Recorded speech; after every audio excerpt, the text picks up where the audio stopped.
He's running backwards. He's looking for a block. He throws it backwards, and it's caught there by Mark Walton. Walton trying to keep it alive. He gets it to Jaquan Johnson. He tosses it back. Here comes another pitch. And Cornelder has it, looks left, throws right all the way back to the goal line.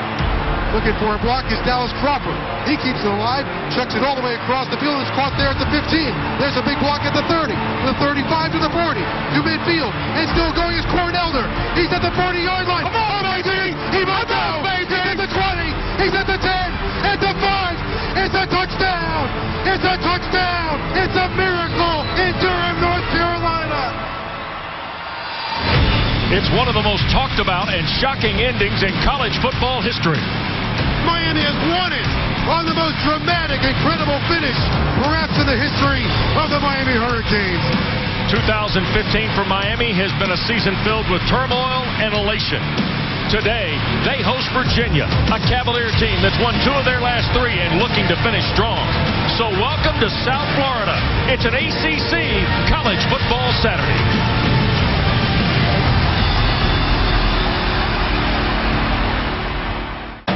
On this first Saturday in November, what a splendid day we've got for ACC football.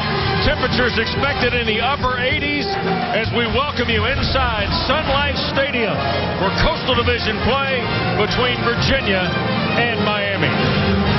Good afternoon, West Durham. Great to have you with us again for another Saturday of ACC football. What a 13 days it has been for the University of Miami. Their last home game here 2 weeks ago, they got blasted 58-0 by Clemson. Then Artie Burns' mom, Deborah Smith, passed away the next week at the age of 44. They grieved her loss. Then last Saturday night, the thrilling finish at Wade Stadium where they come from behind to beat Duke 30-27. James Bates, of course, joins me for the broadcast. Jen Hildreth will join us from the sidelines here in just a moment. Larry Scott's the interim coach of the Canes. It's not a great hand of cards he's been dealt, but he's played it beautifully and apparently with a lot of energy. I guess so, and that's what you get when you get an interim coach that the players respect, that they love and want to play for. That's fun. You know what else is fun? It makes you rally around your guys is when you have a finish like you did in Durham last Saturday night. That'll bring the team together. But Larry Scott, quick to remind these guys, the last time we played here at home, we were humiliated. So, you get this scene. Pre-game just a few moments ago, little bull in the ring, little Oklahoma. You never see this. Guys going head-to-head. They're bouncing now. They're fired up, trying to restore some of that swag here at the U. Well, and they'll meet a Virginia team here today. Will these Hurricanes, that's won 2 of their last 3, and a good bit of it is because of what they've done defensively. Absolutely. Defensive coordinator John Tenuta will bring them from all over, and he has them playing sound defense. Swarming the football against Georgia Tech. It showed holding Georgia Tech to 144 yards on the ground last week, and it's a team, don't forget, with a lot they're looking forward to. They feel like they've got bowl hopes as well, but they have to win today. It'll be up to guys like Quinn Blanding. The safety has been phenomenal the last few weeks. 15 tackles against Georgia Tech, and that's on the heels of back-to-back 12-tackle games. He's going to have to stop the run and keep the lid on those speedy receivers today. Well, and the guy trying to take the lid off the offense for Miami's back in the lineup as we join Jen, because the Canes have their gunslinger back. They do, Wes. Great news for the Hurricanes that sophomore quarterback Brad Kaya is back for this game. He missed the game against Duke after suffering a concussion against Clemson, but we were told he was cleared to practice all week, and when I asked offensive coordinator James Coley about him, I had said, how did he look? He said, really good. And a really good Brad Kaya is absolutely our hearty star to watch today. You see his numbers for the season, and I asked Coach Coley, what makes Kaya such a good quarterback? He said, first of all, it's his accuracy. Second of all, is what they call great hand talent, meaning if he's under duress, if he has to change his arm angle, he can still get off the kind of throw that he wants to. And third, he can process the game. So the question may be in this game, fellas, how well can this young Miami offensive line protect Kaya, keep him safe back there against a Tadula-led Virginia defense that's going to come after him? Jen, thanks very much. Virginia won the toss. The Cavaliers of Mike London elect to receive. And they have filled in for homecoming Saturday here at Sun Life Stadium. Miami here after the dramatic finish at Duke. And, of course, Virginia beat Georgia Tech 27-21 last Saturday in Charlottesville. James, excellent note. While Virginia's lost 10 straight ACC road games, the Cavaliers are still in a position with a hot finish to go bowling. That's very important to Mike London. He talked about it this week. Likewise, Miami with 5 wins, 1 win, they're eligible for a bowl with the interim head coach and Larry Scott. And this is a Virginia school that always seems to give their best shot to the Miami Hurricanes. Yeah. And we talked about how much the Hurricanes love and respect Larry Scott, their head coach. It goes without saying, Mike London, these guys from Charlottesville, Virginia, love their football coach as well, and they want to make a nice run for him here at the end of the year and try to go bowl. Guy from Sebring, Florida, at 35 years of age, is the interim head coach, a 2000 graduate of the University of South Florida. Larry Scott played on the very first football team the Bulls ever put on the field with Jim Levin. He's a fascinating guy to visit with, and he's done a lot of good work seemingly in 13 days.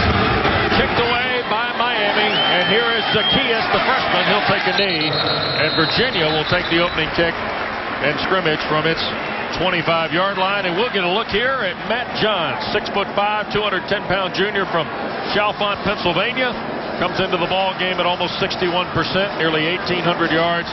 And he's level par with his touchdowns to interceptions, but did a good job, James, last Saturday in Charlottesville managing the football game. Managing, tucking it and running when he had to go get a first down. Not a great runner, but very smart and smart enough to know he can help the team on the ground. He's also gotten into a better rhythm throwing the football. Mizell in the backfield, and we got movement early on Virginia. False start, 77 offense, 5-yard penalty, first down. Jay Whitmire, who missed all of last year, injured in that lineup again today at the right guard spot. 6th-year senior from Alexandria, Virginia. Big 77 move there. Well, this is very similar to the opening series last weekend at home against Georgia Tech. Too many free-snap penalties. Had them going the wrong way early. 2 tight ends, Thorpe and Severn the receivers. Here's Mizell trying to get to the edge. And Miami with these military appreciation jerseys. Trent Harris, Al-Qadim Muhammad make the stop. Here are our Toyota Impact players for Virginia on offense. Well, Smoke Mizell, big part, obviously, for this Virginia offense. But Kanan Severin, T.J. Thorpe, guys on the outside have got to get involved and catch some balls here today. And Ross Burbank, the captain there, the left guard, the senior on that offensive line, he has got to lead the charge. Those guys have to win the battle on every single snap, and they cannot have these free-snap penalties like they did last week. Mizell split out here to the right. In the backfield is Ham. Now Johns up in the pocket will tuck it away and get back toward the 25. Trent Harris, the linebacker, who's played very well for Miami the last couple of weeks with the stop. And time for the Toyota Impact players for Miami on defense. And there's one of them, Jermaine Grace. Yes, Jermaine Grace, 53 tackles, leads this team, just a junior from right up the street here in Miami Gardens, Miramar. And Trent Harris, a sophomore from Winter Park, up near Orlando. So many great backers have come through this program. They lost a great one earlier in Raphael Kirby, but they've got a special unit still out there playing right now. Virginia's hitting 44% on 3rd down against the ACC. That's 4th best. 3rd and 11 here. A little swing pass. This is Ham. And Daniel Ham, a first down and more into Miami territory. Rayshawn Jenkins, the tackle of Daniel Ham. So, wasn't quite a conventional screen pass, but a swing pass, and Ham explodes. Well, they love Ham in between the tackles running the football, and they love him running it, period. Look at him catch it and tuck it and go. Some great blocks on the outside. He's a track guy, too. He actually went to Virginia as a triple jumper on the track team and decided to go over and try his hand at football. Well, Mike London and company, glad he did. He's had a good season here his sophomore year. 28-yard play, and now here's Mizell. Taquan Smoke Mizell, the junior from Virginia Beach. Trent Harris to stop. And Batesy has already put a promotional campaign together for the 2 backs in Virginia, right? Smoked ham, baby. I like that combo. It was growing up. My dad used to coach at Tennessee when they had the cobweb combo. That's right. And I like the smoked web combo. I think Virginia fans like it too. Smoked ham. Unbelievable. Especially like ham on that big 3rd down pickup. What a punch to the gut defensively. You think you're going to get off the field with a 3 and out. They bring Albert Reed in the game. Play fake to him on 2nd down. And John's in trouble, and he'll be brought down. That's Tyreek McCord, the outside linebacker, making the hit on Matt Johns. Boy, the defensive front early has been getting after it. The screen pass, really the only thing that's hurt them. Ross Burbank and company, they've been opening up the floodgates. Matt Johns didn't even have a chance to look up and see what was going on down the field. Too many black jerseys right there in his lap, so another 3rd down and long, and another chance for the Canes to get off the field here. Scored a sack. So 3rd and long again, and Reed in the backfield with Johns. Tight end right, 3 receivers in the package. Johns up in the pocket again. Throws back across the field. Severn was in the neighborhood, but it's incomplete. Jamal Carter, the safety, was covering Kanan Severn. So Virginia's drive stalls out at the 46-yard line. Let's check with Jim. Well, guys, wanted to give you an update. You mentioned, Wes, that Artie Burns lost his mother, who passed away of a heart attack last week, and we weren't sure he played last week. Her funeral was Thursday of this week. The entire team attended. Now we see Artie Burns on the sideline. He's not wearing pads. Does not look like he will play in this game today. Thank you, Jim. Conti's punt gets inside the 10. Virginia with T.J. Thorpe down at the 9. And our thoughts and prayers continue to be with Artie Burns and the rest of this Miami football team on the loss of his mom. And so the Virginia drive into the punt, and now Brad Kaya, the sophomore from Los Angeles, who comes into the ball game, James, 7th in the league in percentage, but look at these numbers. You know, he didn't even make the trip to Duke last week after the injury in the 58-0 loss against Clemson. Everything that Jen highlighted off the top, so many physical skills, but maybe the most impressive for a sophomore is all the extra stuff. Kaya going to throw first down, he'll sling it middle of the field, and it's caught. Rayshawn Scott to the 43-yard line. Trey Nicholson was defending for Virginia, but right out of the gate, the sophomore from Southern California is winging it. Well, and perfect. He's had a great week throwing the football, talking to Coach Coley here this week, and he's hungry. Very hungry, having to sit on the sidelines and watch last weekend. And how about this? Here's something, Miami fans, you haven't seen all year.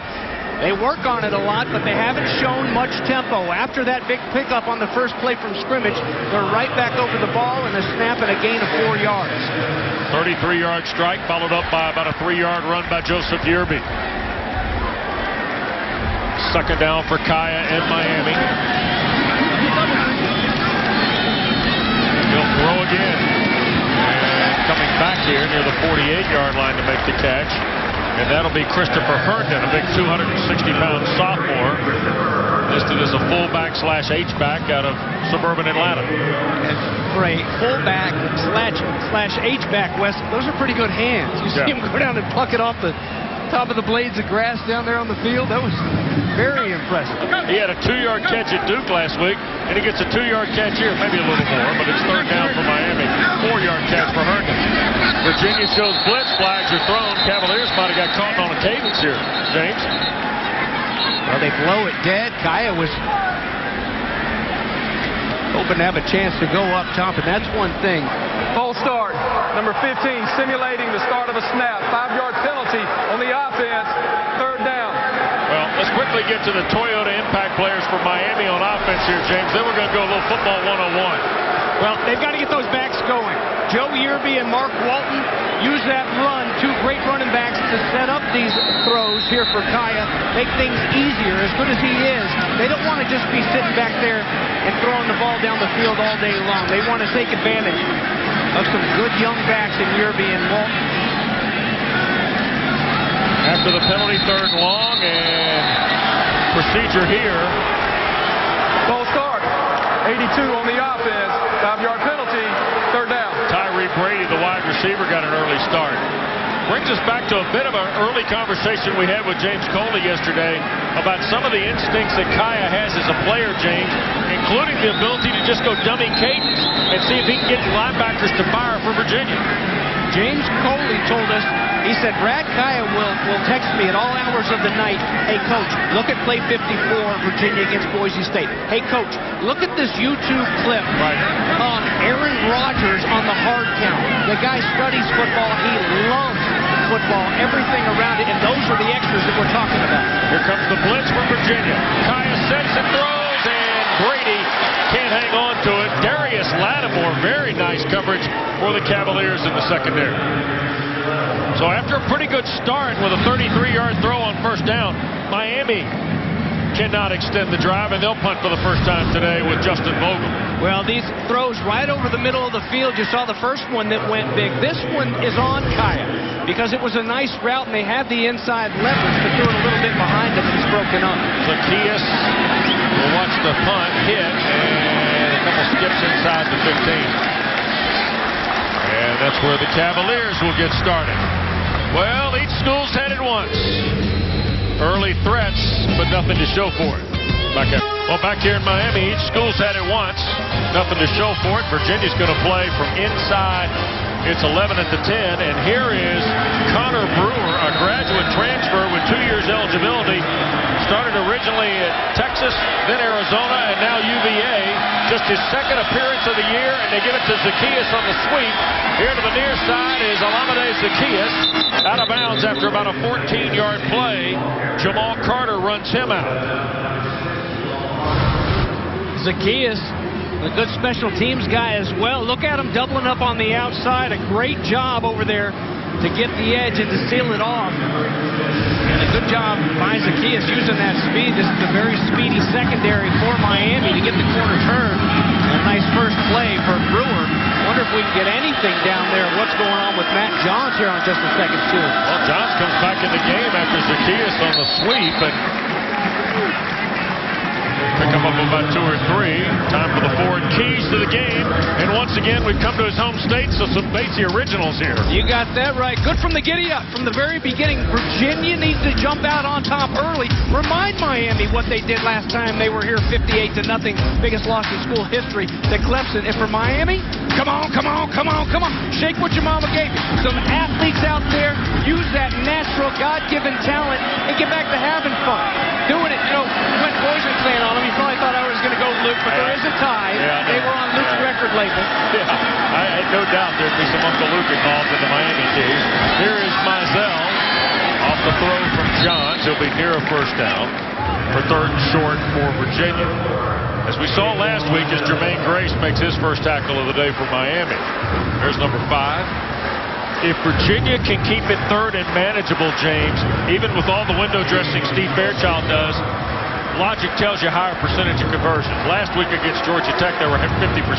Well, and the tendencies aren't like most in college football for Steve Fairchild. Remember, he spent most of his time as a coordinator in the NFL. This is a heavy pass situation, a 3rd down and short. They're going to hand it to Mizell, sweeping around the corner. He'll have the first down. And marked out at the 39-yard line. Chased out over there. The Canes after a 4-yard gain. Well, interesting that they feel like they've got something on the perimeter. We've seen most of the damage done by these little jet sweeps and counting on their guys on the edge to win the one-on-one battles, the blocking, and the blocking by these receivers. It's not something a lot of teams would game plan to do against the Miami. 1st and 10, taking the shot for Thorpe and overthrown. He had Cornelder, the hero from last week, in coverage. So 2nd and 10 for the Cavaliers after the miss by Johns.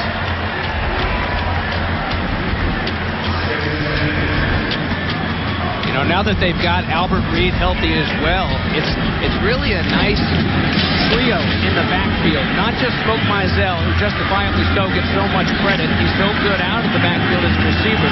But Albert Reed, number 5 and 22 Hammers, already done some damage pretty good. A little counter from the gun, and here is Mizell to the midfield line and into Miami territory.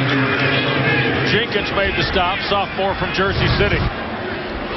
Well, here's Smoke. A little counter step and a good job there on the lead by Croce. Croce's fun to watch when they'll line him up in the backfield. as a fullback, that lead blocker. And right now, the secondary of Miami, they need to be a little bit more physical and get off some of these blocks and help to shrink these windows. Wildcat with Albert Reed, transfer from Maryland. Another guy like Brewer, 2 years of eligibility left for Mike London's program. And that is Harris, Trent Harris, shaken up on the play for Miami. And in visiting with Mark D'Onofrio yesterday, and in fact there are 2, Jenkins is also shaken up, Cortell Jenkins. But Mark D'Onofrio said yesterday, linebacking of particular concern, depth period of particular concern for the U.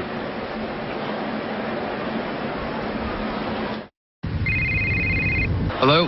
Hey, Jason. No need to rush. Mr. Brooks will... No score here in the first quarter, and both Harris and Jenkins were able to make their way off the field. And there's Trent Harris, one of the critical pieces to the linebacking corps for coordinator Mark D'Onofrio, and Tyreek McCord has come in to replace him. And now on second down, the give to Mizell, and boy, Miami got that backfield pretty good, and McCord right there. Well, right on cue. Next man up, Trent Harris. You saw him getting his shoulder worked on. Tyreek McCord right here lined up. He's going to come back and lay the lumber untouched. And one guy, the penetration there to stop Mizell and send him the other way. When you put him in those vice angles, you can take advantage of a guy usually very nifty and tough to tackle in open space. Third down for Johns and the Cavaliers.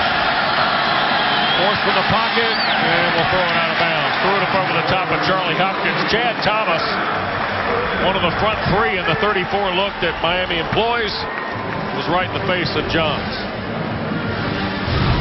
Big Chad Thomas, just a sophomore. And you see the pressure every time that Virginia's gotten themselves in a third down and long. One time they hurt Miami was with the screen, so they're going to have to go back to some of these screens to slow these guys down because Miami up front having their way when they decide to put some pressure on the quarterback. Conti, end over end. Hit. Boy, he got it to check up nicely. They teach you that on YouTube, Wes? I don't know. He learned to punt on YouTube. Must have learned how to back it up. Going to end up with a wedge in his hand if he keeps doing that. Back after this. Rollerblading with chaps on yesterday, Wes Durham. No. Hard at work here. Miami will play from its 5. Plus, that didn't want to spoil the fun you could have tonight.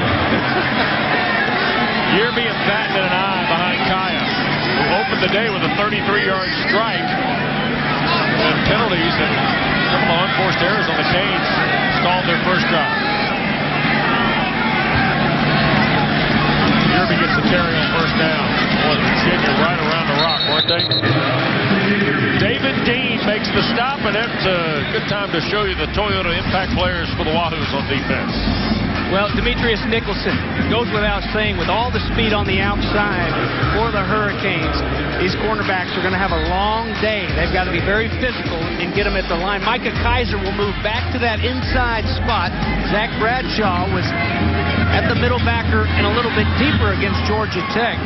But it is Kaiser leading the ACC in tackles, just a sophomore. Going to have to run down Yearby and Walton. Ty going to throw flag on the play, and offline here for Herb Waters. At the near side. Nicholson on that side, defending the veteran Waters. Here's Gary Patterson. He's our referee today out in front of this ACC crew. Offside. Defense, number 43. 5-yard penalty. Second down.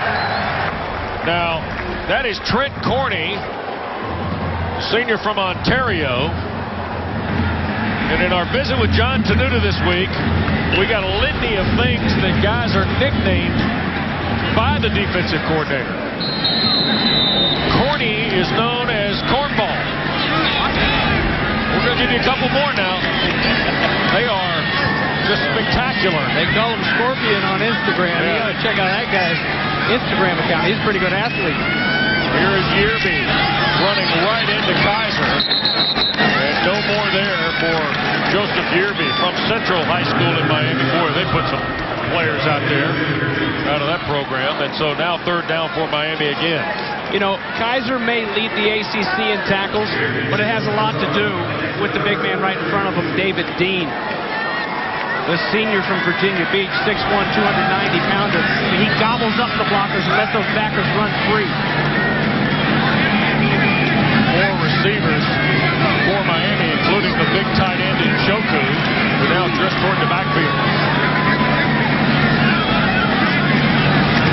And they're going to hand it to Yerby. Shoots through. First down and more. Miami out across the 30 to the 33 with Joseph Yerby. Wilfred Wahi made the play in the secondary for the Cavaliers, a 20-yard run. They get a hat on a hat. Look at the blocking up front. A good job to pick off Bradshaw. Quick on the snap. Now here comes that tempo again, as promised by James Coley.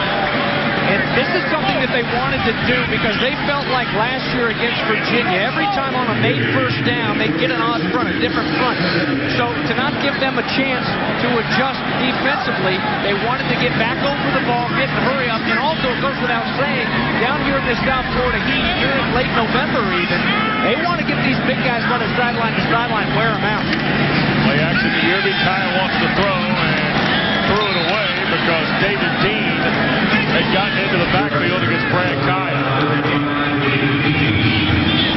Luck is in what could have gone intentional grounding and a messful beginning. David Dean there with the pop, still inside the tackle box, but no flag. But here comes the third down and long now. Got to make it to the 43-yard line. Know where those sticks are defensively because those receivers certainly know where to run those routes. Miami 1 for 2 on third down. Hitting 42% against the lead. Kyle rips it middle of the field. And the catch made. Stacy Coley.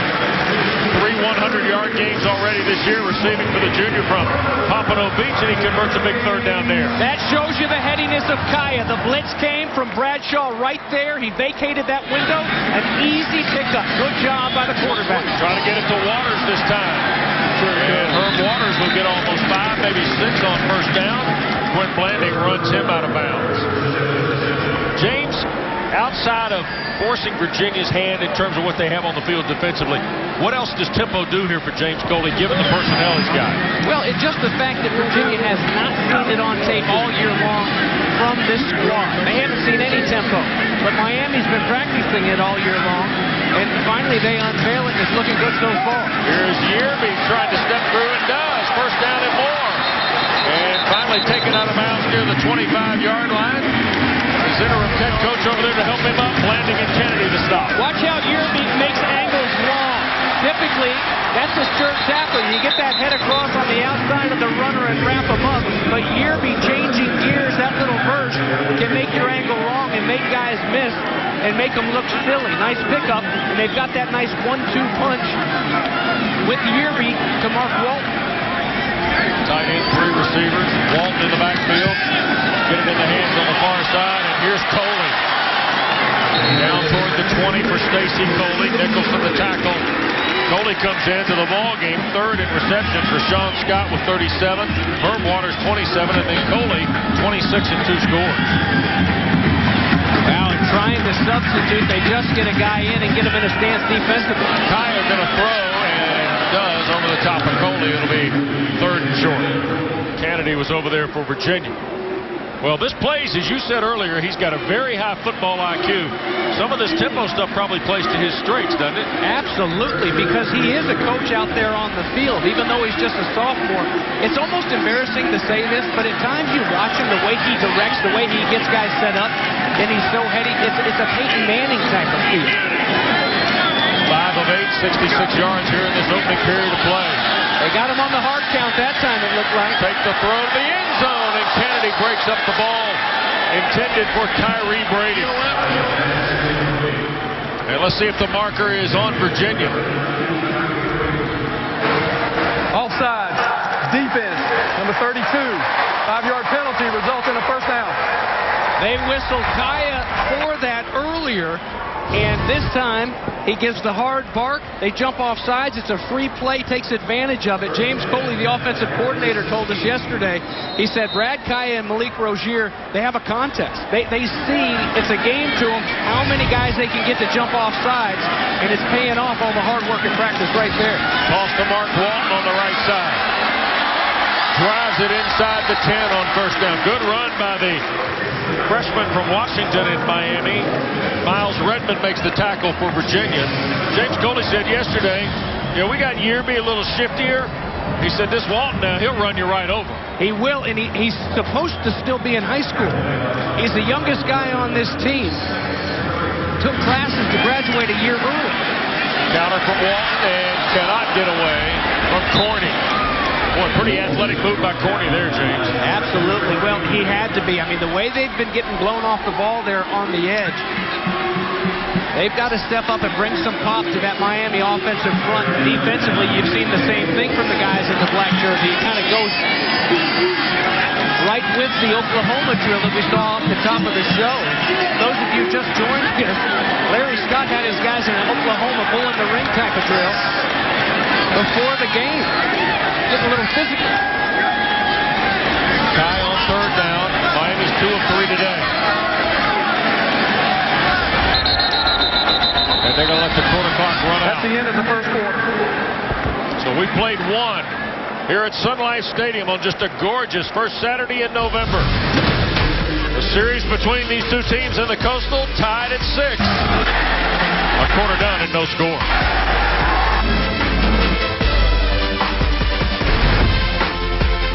Quarter in the books here in South Florida. You see Miami's rolled up already over 100 yards of offense in our Microsoft game summary. And just one more snap of the football. Of course, they got 33 of it on Kaya's first ball of the day. Now they're on an 85-yard 12-play drive that's taken better than 5 minutes off this first half clock. Kaya brings Miami out. Third down here. We'll see what James Coley's come up with here in the timeout, Bates. Well, looking pretty good by using that ground game, the 1-2 of Yearby and Walton, to get him down here. Here's a big third down now. Mark Walton stays in the backfield. Dobar at a tight end. And 3 receivers.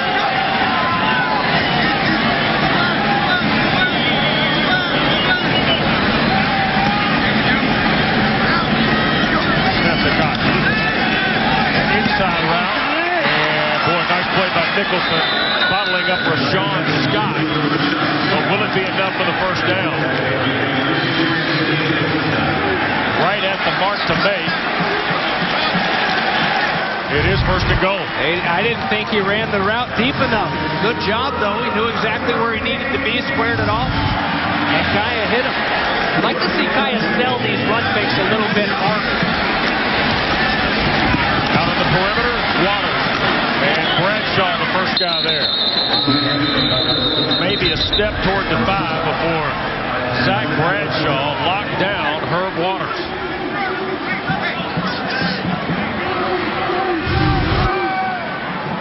Here you see the bunch outside. Got a couple blockers and a good job by Bradshaw not to give up completely.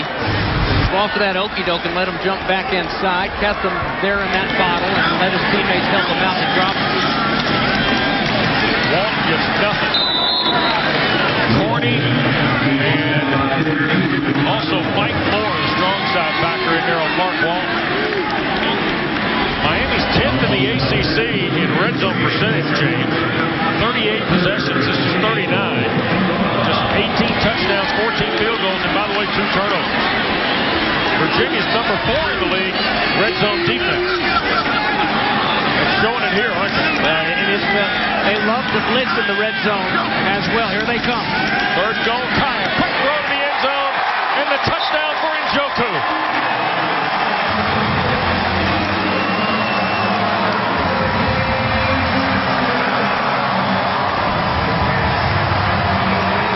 Wes, earlier on the third down pickup, the sophomore Brad Kaya felt the blitz coming from the edge. Where did it come from? Bradshaw went right back to that spot. Here he feels the heat in his face. He's going to take a pop, but if he gives his receiver an extra beat, he knows that the center of the field is where the blitzers are coming from.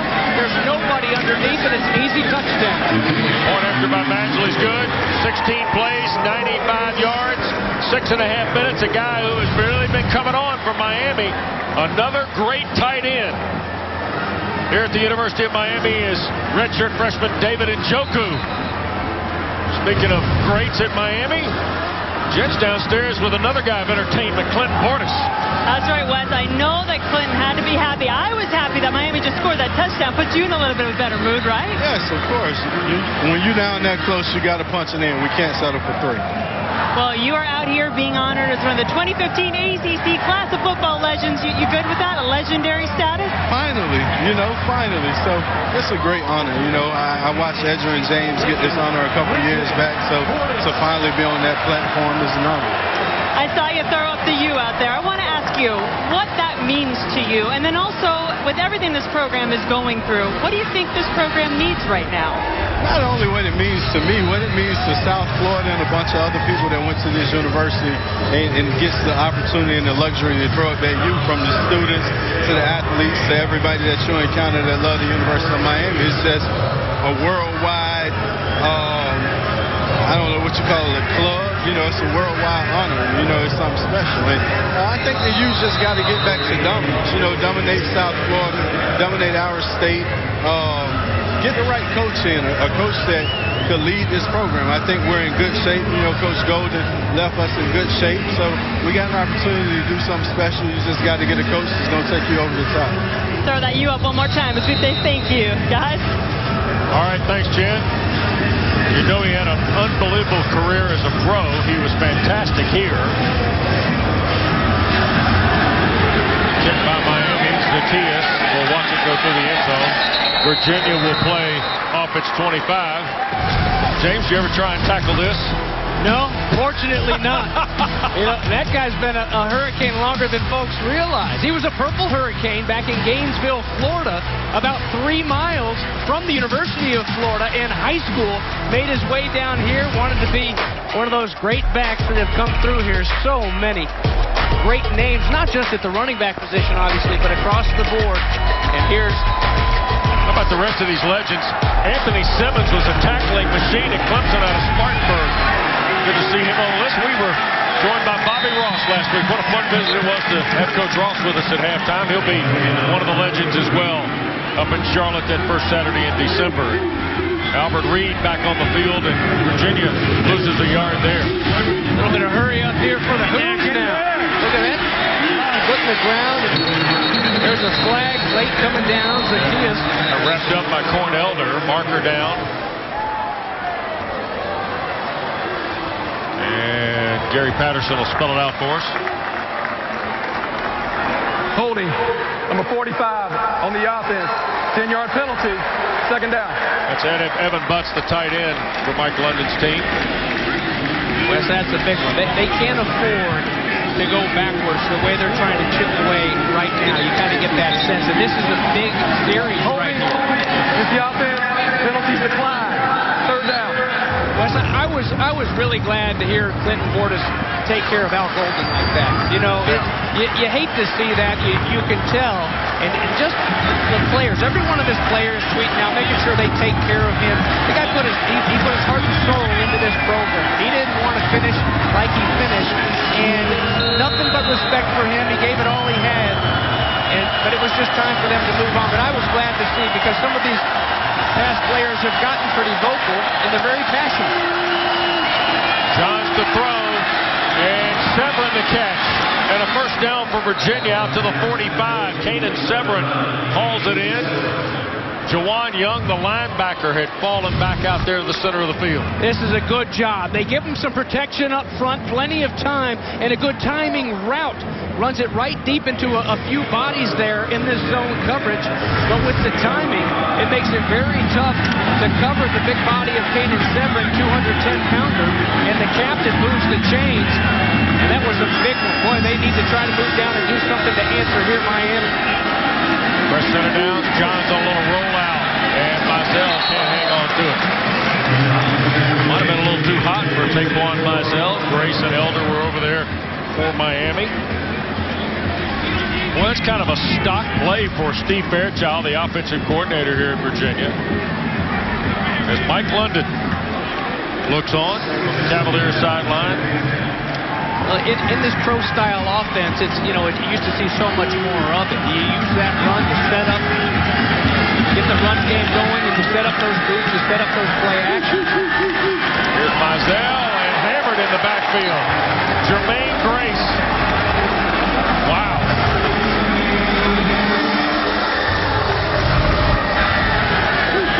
Watch Grace decide that he's going to go make this tackle. I mean, that's watching tape, that's having a feel, and it's also having great athletic ability. He runs under a 4.4, they say, at 221 pounds, Jermaine Grace, and knows how to finish. Man, that's pretty. I love to watch great linebacker play and drop them for a loss. It brings up another third down and very long, make it 12. He had 17 last week at the win at Duke. Johns on third and long. We'll just loop it out of bounds, and Virginia will punt. James, a couple tackles by the line, behind the line, really set the tempo for that possession by Miami. Well, they were lucky to get the third down pickup after the penalty. Then you go backwards a couple times, and you see why here. Look, Miami's going to bring just 4 guys, yet they're going to get there with the pressure. They actually snuff out the screen. It's a well-coached football team defensively and offensively as well for Miami right now, it looks like. Barrios on the punt return. Flag down as he dives out toward the 25. Braxton Barrios. Vincent Croce down there for Virginia. Sophomore from Leesville Road High School in Raleigh, North Carolina. And Gary Patterson going to tell us about the marker on a 44-yard punt by Conte. During the return, illegal block in the back. Number 21 on the receiving team. Half the distance to the goal. First down. Full timeout. Third penalty on Larry Scott's team. But Kaya's hit Njoku from 5 yards out. Miami's got, remember? Like most people, right? Wander to the beach. You know what you do, James? Right? Well, that's why it'd be tough for a recruit to say no to this. You know, you don't realize it's actually Spurrier's big line for the out-of-staters. When you got all these people saving up their whole lives trying to move to Florida, when they turn 60, you got a chance to come down. You're 18. The sad thing is, though, they don't need many of those out-of-staters. So much talent right around here. Well, Miami's gotten a second period touchdown, and now the ball back. And the Canes will play off their 8. Got Fat, the big 235-pound fullback, with Walton behind him. Play action by Kaya. Good time, loops it, and incomplete. I think he was trying to get it to Rashawn Scott, but there had to be some line of miscommunication here for Brad Kaya, who's had a pretty good day up until that throw. Now Scott early. A little third down conversion. And, of course, the touchdown to David Njoku. This last play. Intentional grounding on the quarterback, number 15. There was no eligible receiver in the area. The ball was thrown from the end zone. Result of the play is a safety. I'm not so sure that he was just trying to throw away. I don't think anybody was supposed to sneak out there. I really think they were just trying to max protect, have a one-on-one with these speedy receivers and see if they can buy enough time. All right, James, we get a look here. You see, he's looking to his right, and it was a good job by Virginia to know what they were trying to do, and so then I think he just goes to throw it away. But he's still inside the tackle box. There's nobody out there, and the Canes are lucky that it's not 6 points because of Cavalier in the area. Well, he's clearly in the end zone. Well, if it's intentional grounding, then it's a safety. That's what, yeah. And Gary Patterson and his group have dialed it up. Oh, I'm sorry, I didn't hear him say the safety, but he got caught knowing the pressure was coming and just trying to get it away and avoid the sack.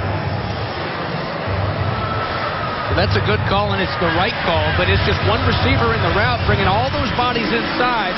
Hey, if they can't get to us after 5 seconds, nobody can hang. I don't care if you're Deion Sanders. You can't hang with these speedy receivers all day long, but a good job by Virginia to leave a couple back there to help out. Yep. And it pays off. They get 2 points out of the deal. But now Virginia on the board with the 2 points.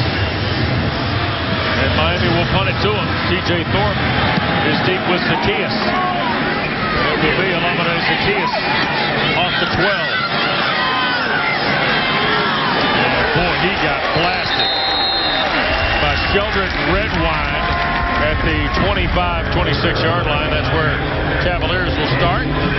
Week 10 in the ACC. Already some stories, some 35-point win. James, 494 from Marquise Williams. Starting to look more like a lasagna than a spaghetti, huh? There's Mizell around the edge for 4 yards on first down.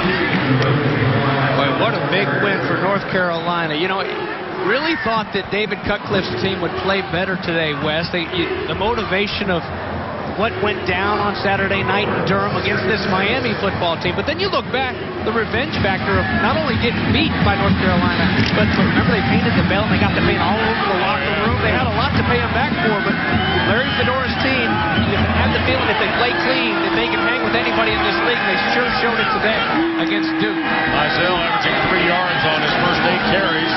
John's going to spin it here on second down, and it's a first down to Kanan Severin out near midfield.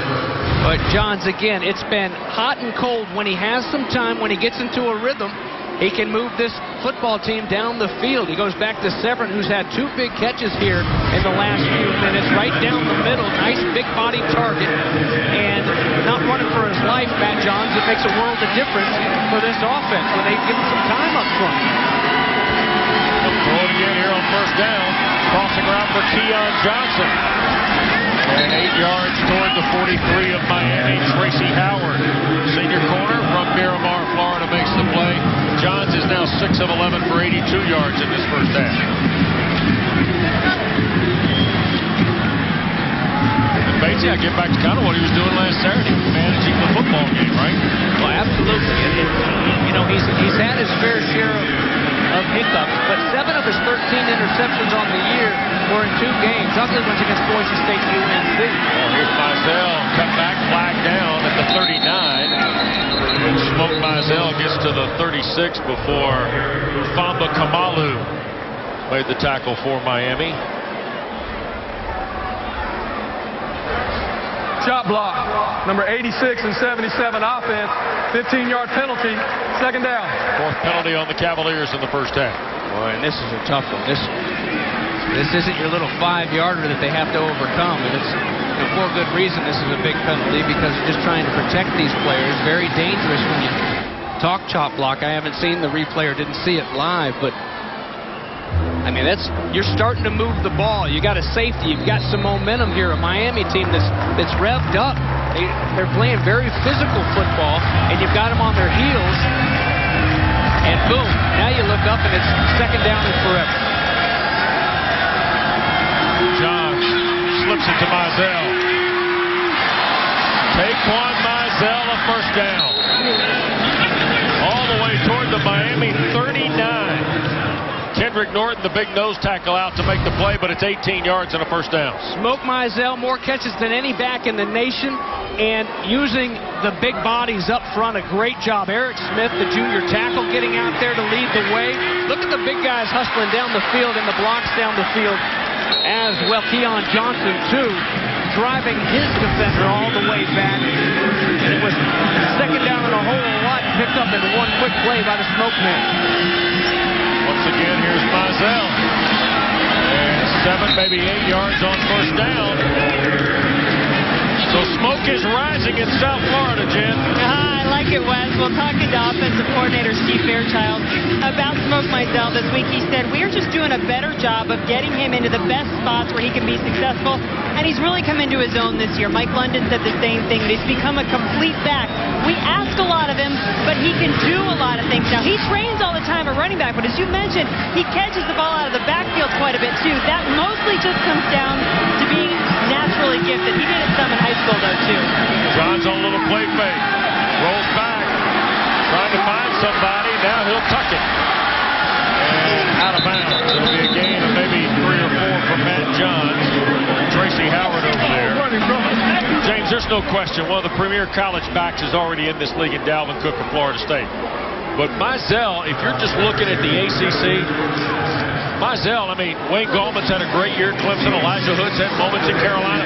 But Mizell, because of the the ability to catch the ball has got to be in the discussion, doesn't it? Well, absolutely he does. A very tough, physical guy. He's just a junior, so he's only going to get stronger. And he runs so hard. When he gets turned north and south, it really is a very thirsty back. He's fun to watch. Johns on a backside throw, and here is Hopkins, the tight end. Boy, good play by Miami. And they got big Portel Jenkins and Sheldrick Redwine over there to take out Charlie Hopkins, the tight end, the grad transfer from Stanford.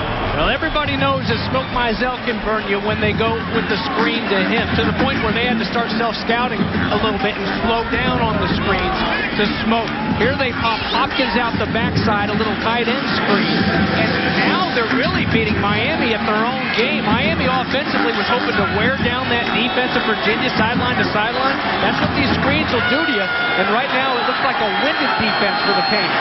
They'll hand it to Zacchaeus, and a flag will be thrown in. Might be a face mask as Zacchaeus is stopped shy of the first down.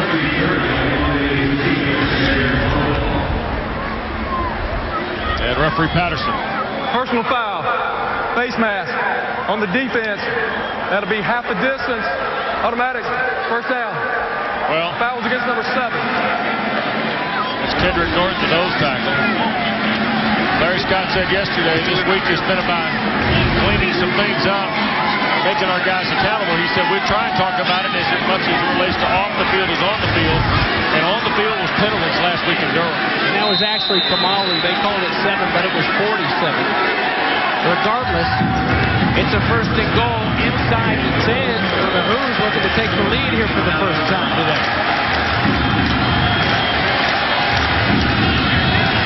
We approach 6 minutes to play first half. A safety by Virginia. The Cavaliers on the ensuing punt. Now trying to add to it, and Johns wants to talk about it. Virginia. That's their first time out for the first half. So Matt Johns and the Cavaliers. First and goal at the 9 when we continue. Basie? Yeah, both of them looking pretty good. Matt Johns doing it with his wheels a couple times. Maybe I shouldn't call them wheels, but with his legs. Last time he had to tuck it and go, he put a little shake on Tyreek McCord to pick up a few. What looked like he was going to get drunk for a loss. And now they can't go backwards. First down and goal. They need to punch it in and find a way to get in the paint here. Mizell and Reed in the backfield. Johns had it deflected. And that was Muhammad that got out in space. And you can see Mike London kind of tell his offense, okay, now just hang on here. Let's don't panic. Well, it was interesting from the top. Having to double catch it was Johns. And good job. Quick reaction by Muhammad to get a paw on. Smoke around the edge on the handoff from Daniel Hand. So they go Wildcat with the smoked ham. Well, Chad Thomas, the sophomore from Booker T. Washington. So many great ones from Washington here on this team, including Tim Ice Harris, who was the head coach there for a long time, now the running back coach. But the sophomore Chad Thomas bites his tail off to get outside and make sure that corner can't get turned. He made that play and forced the third down. Cavaliers are 50% on third down. And now a Miami timeout. Timeout. Miami, that's their first timeout of the first half. Full timeout. Larry Scott, a winner last week in Durham, trying to get a stop here. Sun Life Stadium. Miami 7, Virginia 2. James Bates, Jen Hildreth, our outstanding ACC football crew. Bates has rolled out the Chamber of Commerce weather for us. Oh, I'll say the dance team rolled out the hammer pants. It's hammer time now in the red zone, third down. Remember, this defense has been hurt on the edge. The screens have gotten them here. Johns from the gun. Miami only brings 3. The catch by Ham, and then he is rolled out by Corn Elder.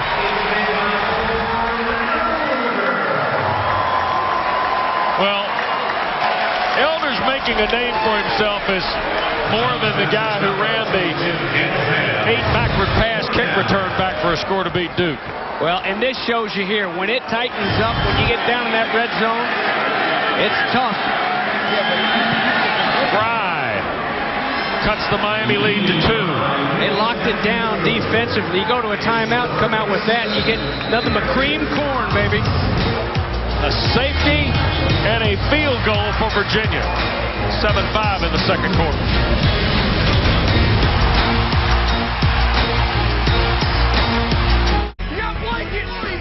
Ball game here in our Ally Bank turning point. A moment ago, Virginia gets on the board with an intentional grounding call. Is a safety.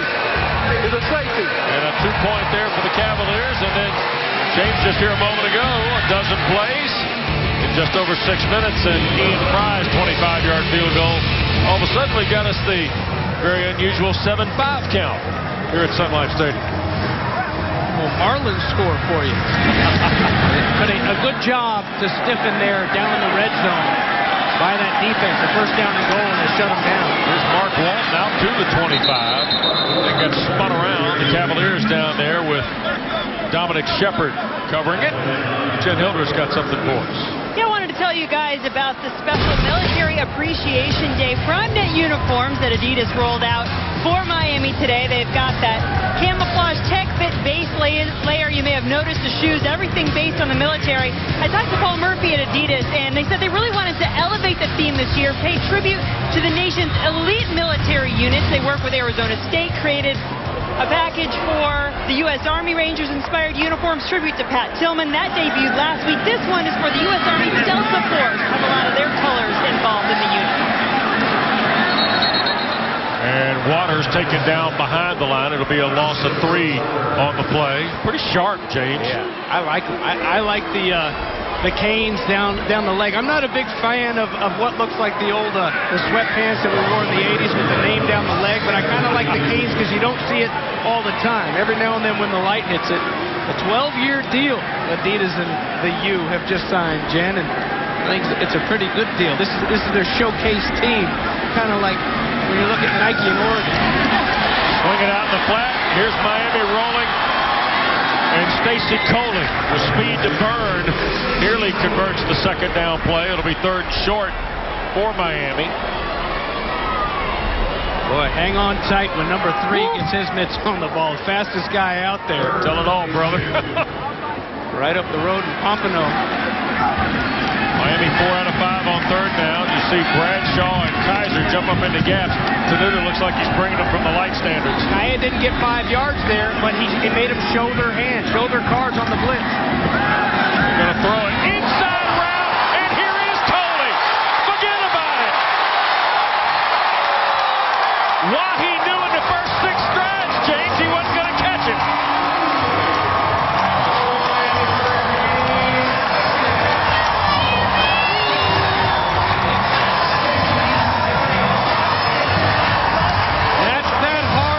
We talked about earlier with Brad Kaya. He gives the hard count. He doesn't get the defense to jump off sides, but they show their hand. There's nobody in the middle. The linebackers are blitzing. So if Coley can beat Wahi one-on-one, which I'll take that pretty much every time, gives him a little stick, gets inside, which defensively you cannot let happen, but it's tough to do on Coley. It's just too easy, but it all starts with a sophomore quarterback that watches tape. It knows exactly what his offensive coordinator, James Foley's looking for. He knows those backers are coming, sells that run fake, and boom, by then he's got Coley, and it's off to the races, and nobody's going to catch the junior Stacy Coley. Wow. Well, all teams work on stuff like that, but you don't ever think you're going to get a chance to use it. All the hard work paid off for the Canes last Saturday in Durham. well, stay in that hunt for a possible bowl game at season's end, and Louisville taking one more step in that direction here today. Johns to throw on first down. He'll be sacked.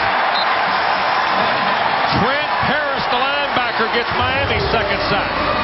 Well, it's good to see 33 back out there. The sophomore from up the road, Winter Park, in the Orlando area. Remember, he left the game earlier. They were tending to his shoulder. For an eligible downfield, there was no forward pass thrown. The initial pressure from Kamalu to flush out Johns. And everybody staying in those lanes and picking up the scraps is Trent Harris, who had 7 tackles on Saturday night against Duke, really starting to come on with a career high with the 7. He's getting better and better each time out. Very young, a lot of these guys on the Miami team. Second down.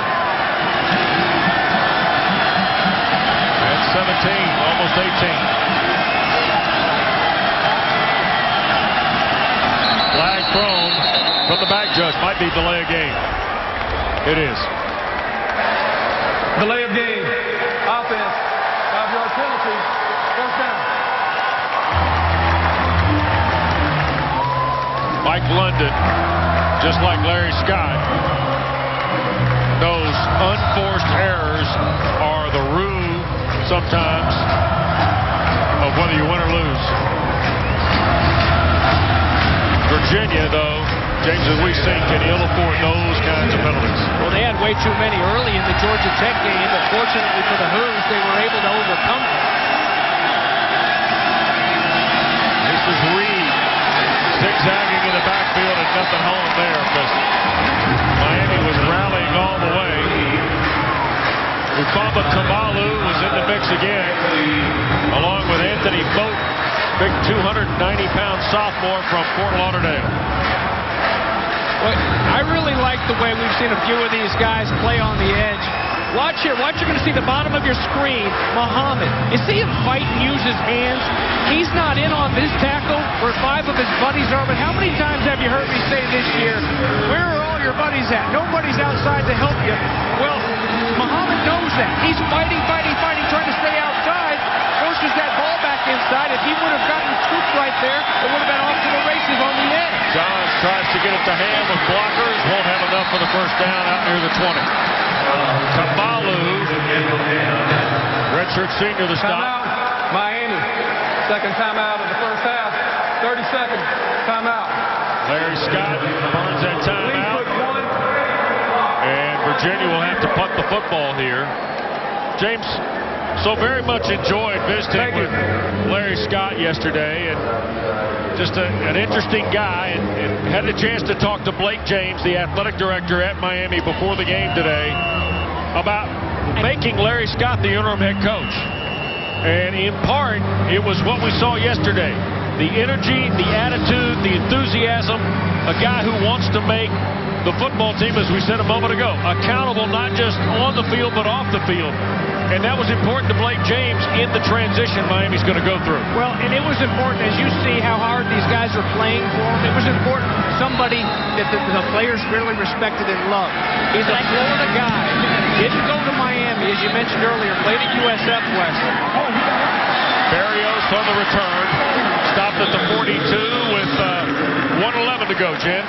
Yeah, you guys, I had a chance to talk to someone who coached Larry Scott in high school, Gary Rapp, somebody said he's very close to. When I talked to Coach Rapp, he said that Larry would come over, spend many days at his house, good friends with his son, and he helped teach him the value of hard work. He made him work in his citrus groves. He'd tease him and say you could come over and fish and hunt, and then he'd have to get up at 6 a.m. and work in the citrus grove. But he said, I could see that early. He learned the value of hard work. I knew he was destined for greatness. His personality just swallows people up, makes you want to be around him. And what you said, Wes, is very sincere. It doesn't take you but a few minutes to see that, and you do get an idea of why he was chosen to lead the team right now. Kaya to throw here on first down. And almost picked. It is picked. Darius Lattimore. His first interception. And a flag thrown in behind the play. And what a momentum shift here for Virginia with Lattimore's pick.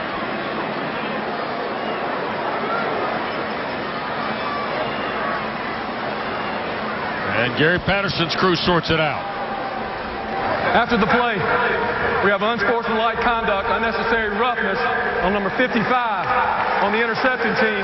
15-yard penalty, the first down. That is number 55's first unsportsmanlike conduct. Third interception of the year. They don't come around very often for Brad Kaya. You hear it a lot. Hey, they work on tip drill in practice, but do they work on the tip drill? 3 times to himself in the redshirt freshman with his first pick. I mean, how about that? Drop it into that zone, watching the eyes of the quarterback. Good heady play, and David Dean, the big senior defensive tackle, a costly error, 15 yards back the other way after the interception. Well, 6 penalties, 50 yards on Virginia in this first half. Mike London has 2 timeouts left. You know, that's not something that Kaya does. Just his 3rd turnover on the season for Kaya.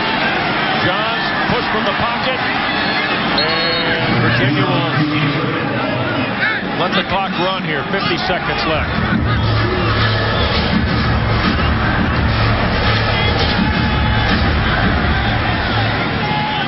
Down to 40 seconds as Johns takes the snap. Going to fire for Keon Johnson, and that'll be a first down with 36 seconds left. That's a big throw and catch. Now it's a whole new ball game. Now here comes the sense of urgency.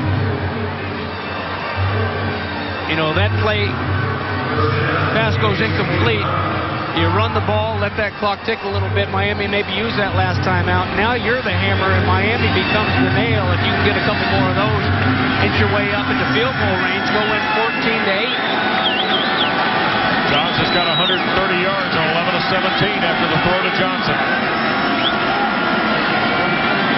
And underneath, Virginia will have to call a timeout here. They do, as T.J. Thorpe is brought down after just a couple of yards with 29 seconds left. That's their second timeout.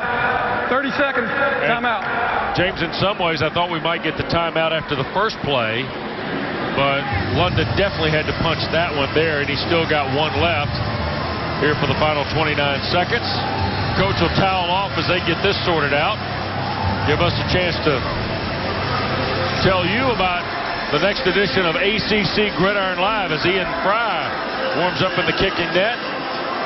Obi Mahaley, Takeo Spikes, Tommy Boughton, and the old linebacker here will tackle all the action and the highlights and get you set for a big Week 11 of ACC football. Boys had a good time this week, didn't you? We did. We reenacted the miracle play. Did you? I don't think we did it justice. Takeo got to be Cornelder, dang it. I wanted to be Cornelder. Of course you did. Of course you did. So, hope you'll join them Wednesdays on your Regional Sports Network for another edition of ACC Gridiron Live. Johns to throw, and looks for Severin, who can't come up with it, and a flag thrown on the play against Deion Bush potentially here, but let's make sure. Well, Deion Bush has this covered as well as you possibly Pass can. interference. Defense, number 2, 15-yard penalty, automatic, first down. The reason they're throwing this flag is because he didn't snap that head around. It was too good. He's right there. You've got to react to these receivers. They're taught. Well, the eyes, the hands, just snap that head around. He possibly has an interception. And you know it's a point of emphasis this week because how many times did we see it last week when it wasn't called, right? Oh, my And the ACC talked about both the Georgia Tech Virginia plays and the Duke Miami plays. Yep. And the end zone, a big one for this Virginia team. Johns throws it up, and Tracy Howard made the bid for the pick. But the clock will stop with 17 seconds left. And it'll be second down. Jay Whitmire shaken up earlier today. It's hard charging defensive front for Miami. We knew going to be a long day to begin with, but there's another injury and one that they can't afford, especially at this position for Virginia. Coming out of spring ball, remember, this is one of the deepest units. They felt like maybe the best unit on the football team, Steve Fairchild, and then they just started dropping like flies. They've lost about 7 or 8 offensive linemen, and hopefully this isn't number 9 right here in Whitmire as they help him out. Sean Carl came back to the lineup last week, James. They were excited about his return. He's been on the field a good bit in this first half, but he's a guy that kind of helps a little bit from a depth perspective.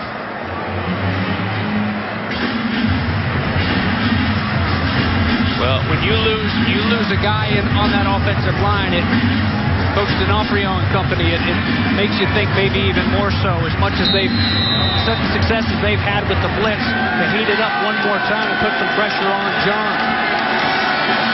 Second and the full 10.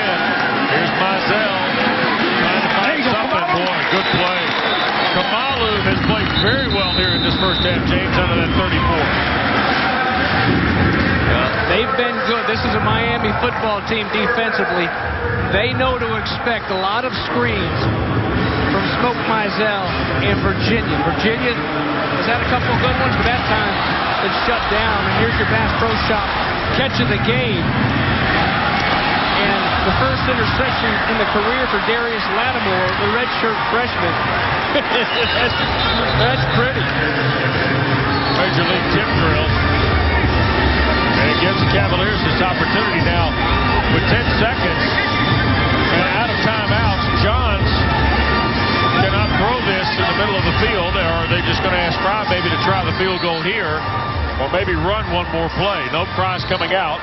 His longest field goal of the year, by the way, 42 at UCLA this year. He did hit a 53-yarder in 2013 against BYU.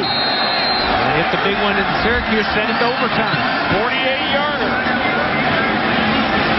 And it's good for Fry. Longest field goal of the year. And Virginia on the board for a second time here in this first half via Ian Fry. With 5 seconds left, it's a 14-8 game. 8 the hard way for the Cavaliers. 2 field goals and a safety. Well, we just showed you that Bass Pro Shops catch of the game. How big was that when you talk about momentum? We've seen these momentum swings the last few weeks here in college football in the games that we've called. You know, Georgia Tech, Virginia last week. Such a big example of why it is such a game of momentum. And Lattimore with that interception, you know, you had the feeling that Miami was really kind of starting to put things together offensively. Kaya throws just his 3rd interception of the season. And taking advantage of it, another field goal. This is one thing, Virginia, you go back to that North Carolina game, they had to settle for a couple field goals. Right. In that game, you know, they've got to find a way to go punch it in, obviously, before this day is over with, but it's kind of been a little bit of the ongoing theme here in the season. When things tighten up a little bit, they're a little bit more limited with the athletes that they have out there on the edge. So just 5 seconds to go here before the half.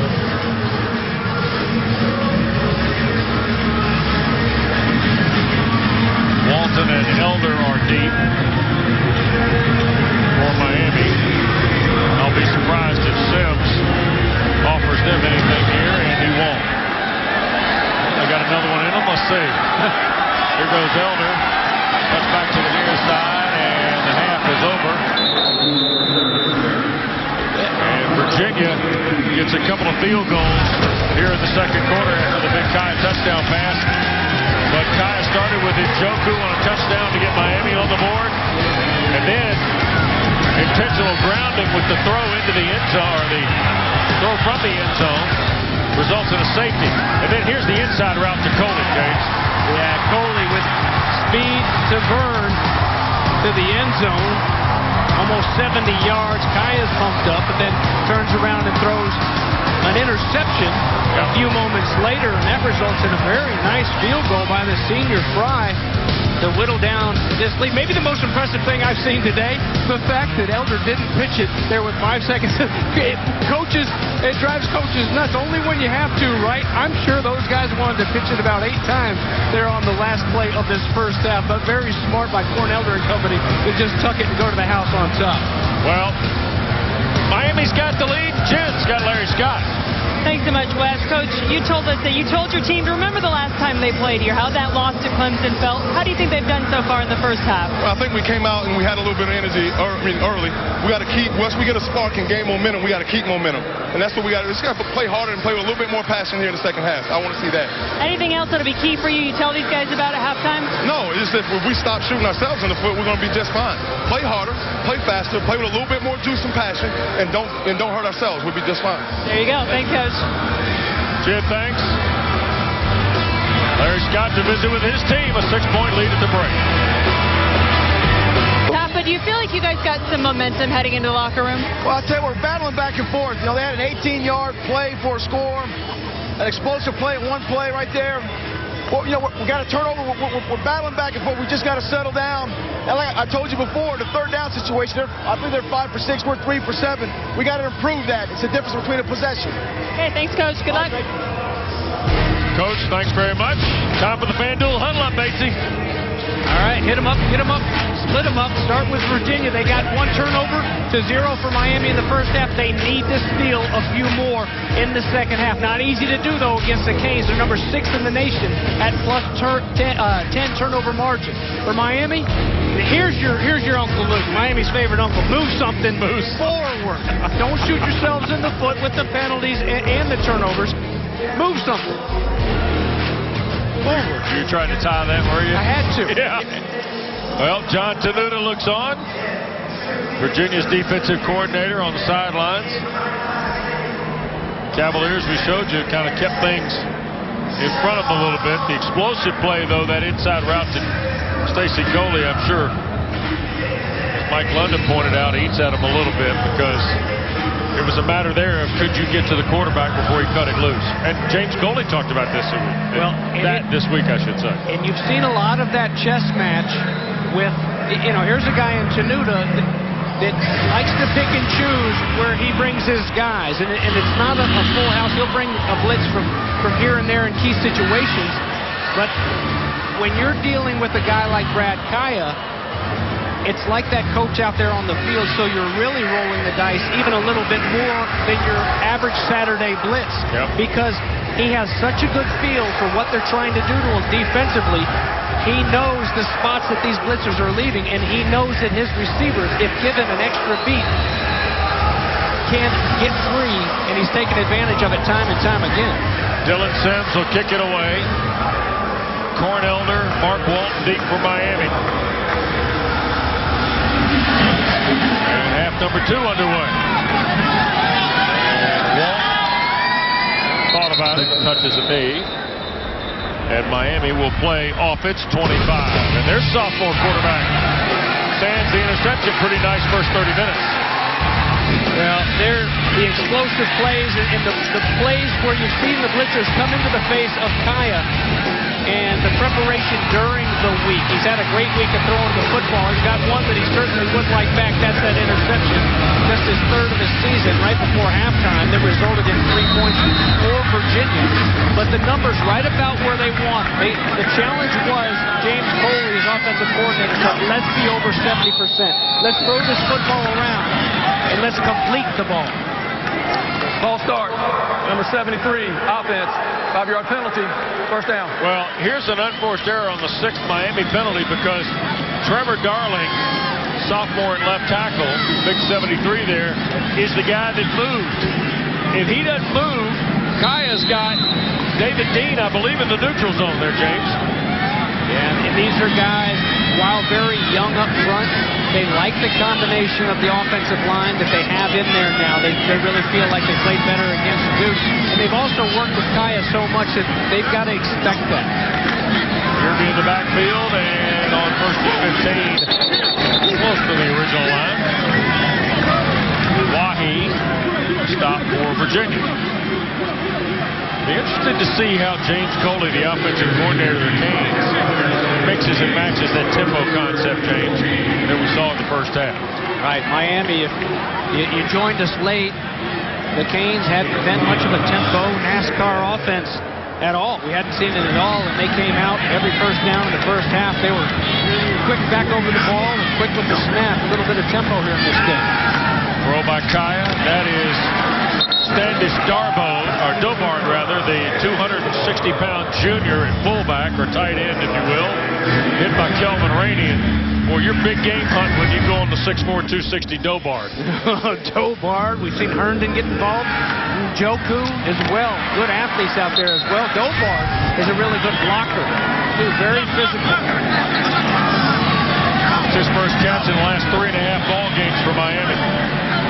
All right, they've already sniffed out this blitz coming from the top edge up here. They pointed them out on that hard mark. So Virginia has shown their cards. Let's see if they back out of it. Bradshaw looks like he did just that. Kaya rips it inside. 6 third-down conversion in 7 tries, goes to midfield, and Stacy Coley. He still goes back in the same spot where Bradshaw was. Bradshaw was on the edge, walks right back inside, and again, the one-on-one move. These receivers are winning the battles outside every time they get a chance.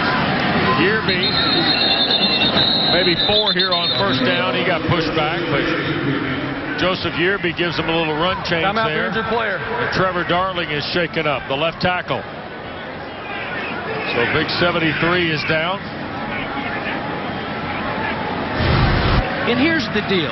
The easy throw for the quarterback, obviously, is right down the middle of the field. So if you're walked up on a guy, you've got to take away the inside. You can't fall for the okey-doke outside. You've got to stay put, squat down, and use those hands and be physical.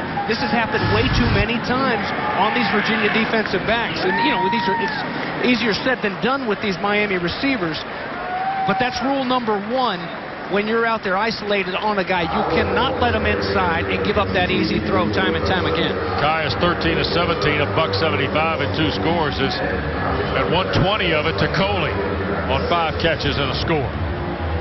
You see John Tenuta getting his charges set. Now, Miami's in an interesting spot here because they're getting ready to slide Casey McDermott out to left tackle. And they're going to move Gall up to left guard. Alex Gall, who's the backup at both guard and center. There's a look at McDermott. So they move Gall right beside him there to left guard. As McDermott slides out on the edge, and here's the toss to Yearby. And on the first snap, McDermott had a hard time at left tackle getting that edge block, didn't he, James? As Mike Moore was able to run free from his linebacking spot with Yearby. Yeah, Moore was there with the good angle. Right behind him was Micah Kaiser. And there is a sense of urgency when Yearby gets his hands on the ball. Watch him coming from the middle. They've all got to adjust those angles. Even Micah Kaiser looked to be a little bit flat. And had he not had his buddy Mike Moore up there in front of him, may have been on the wrong path for Joe Yearby. Fortunately, they get a lot of pads over there, and they force a big 3rd down and long. How many do the Cavaliers bring here? Miami 6 of 7 on 3rd down. 3rd and 12 for Kaya. Tried to get it in the middle to Yearby and threw it right into traffic between Kaiser and Mike Moore, and no gain on the play. Well, John Tenuta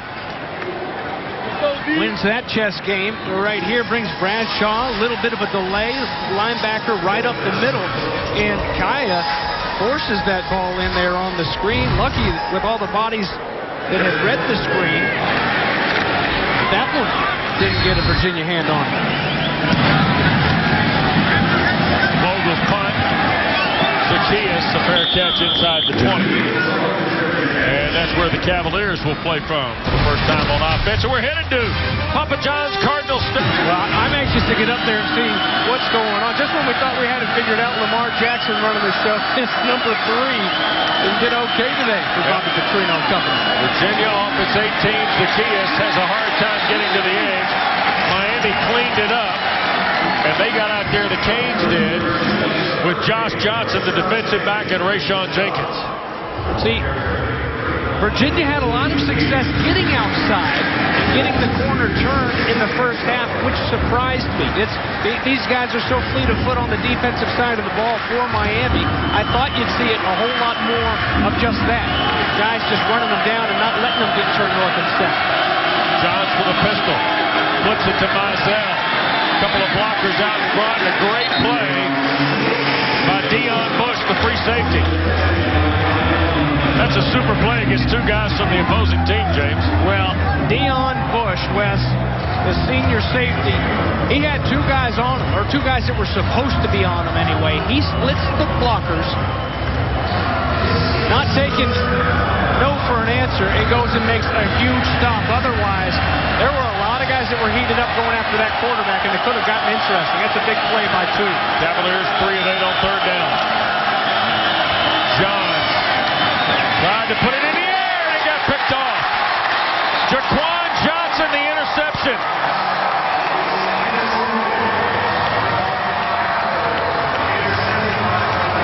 The guy was involved in that final play at Durham last week. And I think it's Tracy Howard.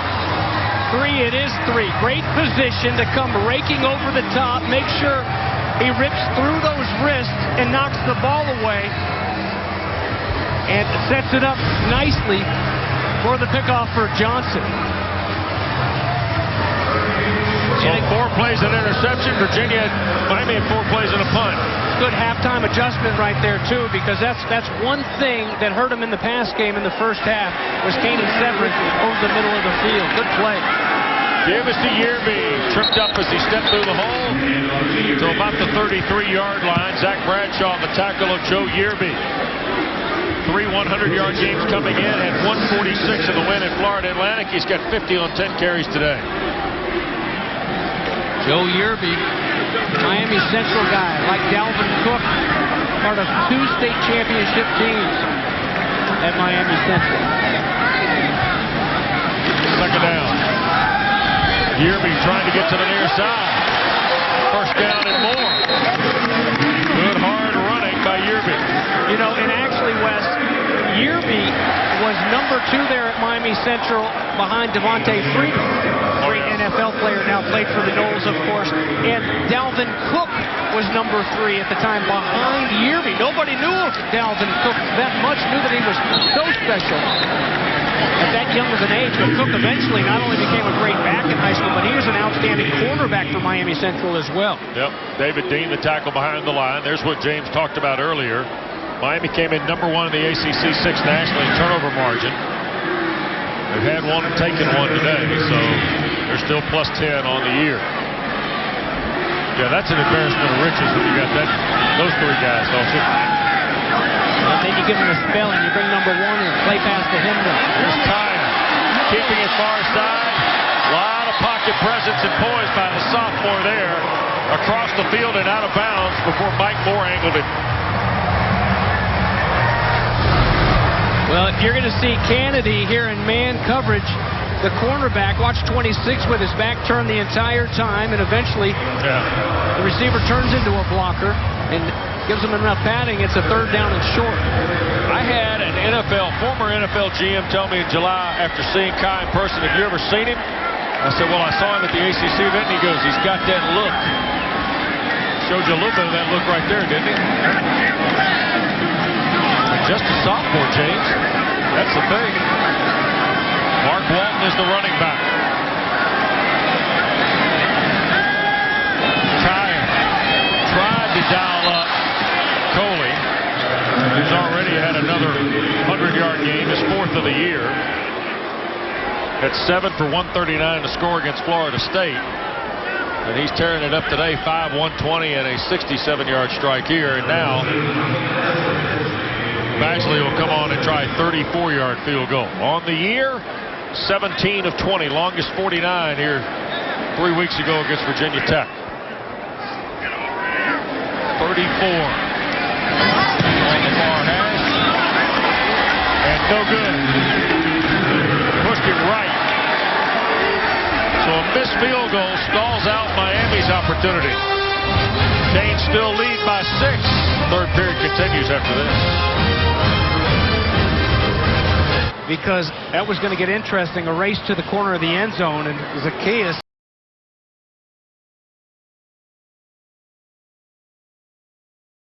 The guys wearing the white. Yep.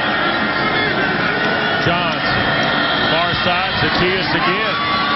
Same play up top. Knocked out of bounds after a 5-yard gain in midfield by Tracy Howard. Well, a year ago in Philadelphia, 683 rushing yards, 7 touchdowns for Olamide Zacchaeus. And why not, Wes? See, I don't think you get enough of that in college football. It works. We're gonna go back to it. We're gonna keep doing it until you show us you can stop it. Yeah. Steve Fairchild goes right back to it the very next play on the other side of the field. Miami with enough bodies over there to cover down that time. Johnson the gun. Mizell. A lot of room. Down the far sideline. Howard takes him down. Near the 25-yard line and a big run by Smoke Mizell. So very similar look on this play to the first 2 plays. That's the pass setting up the run. This time they hand it off to Mizell, and that's a nice big pickup. This is a good drive here for Virginia in the second half, still trying to take their first lead of the game. Mizell 58 yards on 11 carries. it again. Brought down at the 16-yard line. Jermaine Grace the stop for Miami. What did Larry Scott tell Jen Hildreth at halftime going in? The passion and the juice. We've seen a lot of it here today, especially from this defense for Miami. But you've got to see it consistently. You've got to see it on every single play. It wasn't consistent against Duke last weekend, allowing the Blue Devils to come fighting back. And this has been all Virginia here these last 4 plays. They've just owned it. Too tight look for the Cavaliers on second down. Here's Ham open. It'll be first and goal at the 3 for Virginia. Jermaine Grace, the linebacker, all the way across the field to make the stop. Well, Mizell good out of the backfield, and don't forget about 22, Daniel Ham. A nice catch there, and then when he gets turned north and south, he can do some damage as well.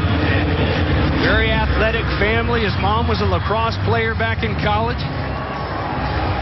And almost gets into the end zone. So one more time they're down here in that 8. It isn't a 2-point conversion. That's 2 field goals and a safety. They've yet to get into the paint yet today. They hand it to Zacchaeus. He'll score standing.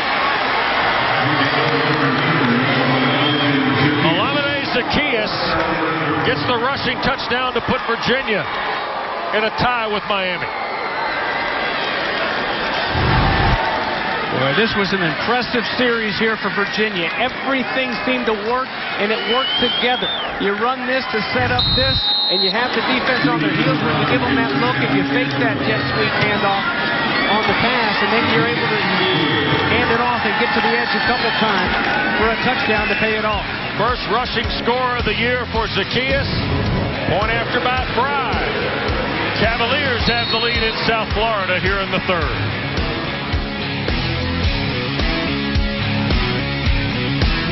Bears, Chargers at 8:10. Unbelievable chairs, and apparently no one's got a tan there, though, Wes. Not Jen one has person found a way to one of these chairs. Oh, really? Oh, really? Yeah, I was getting ready to say, just take the rest of the game off. Holy smokes. Yeah, don't let us get in the way. I like it. She works hard for the money. Have a nice afternoon, lady. Miami plays for 25. And here is Walton. Mark Walton, a 26-yard run to the Virginia 49. Nicholson makes the tackle. The youngster. Quick over the ball. Here comes that tempo again after the big hitter. 32 yards on 4 carries for Walton. And Walton breaks free one more time. First down and more, and Blanding shoves him out of bounds, and a flag comes in. Blanding went around the helmet, taking Walton out of bounds.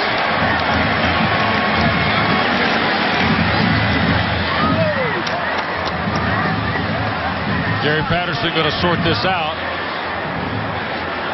Might be 15 more added on to the run.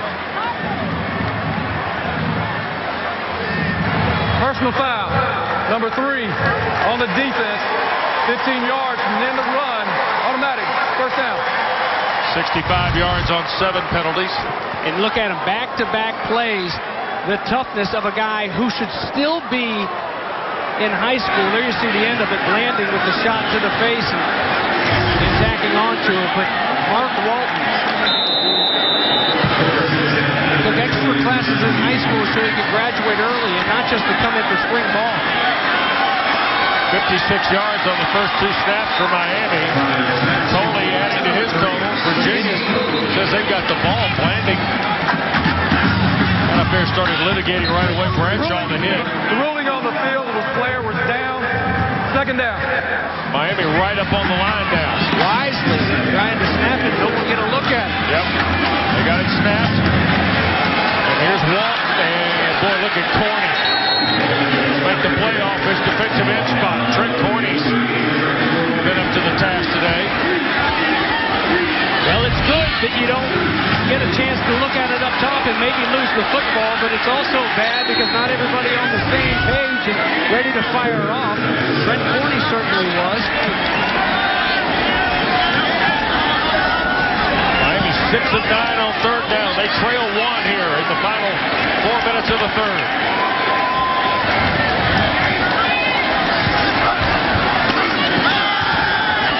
Kaya the Waters. And Nicholson pulls him down shy of the first down. Now Larry Scott is going to bring Badgley on to try the field goal. Badgley's already missed 1.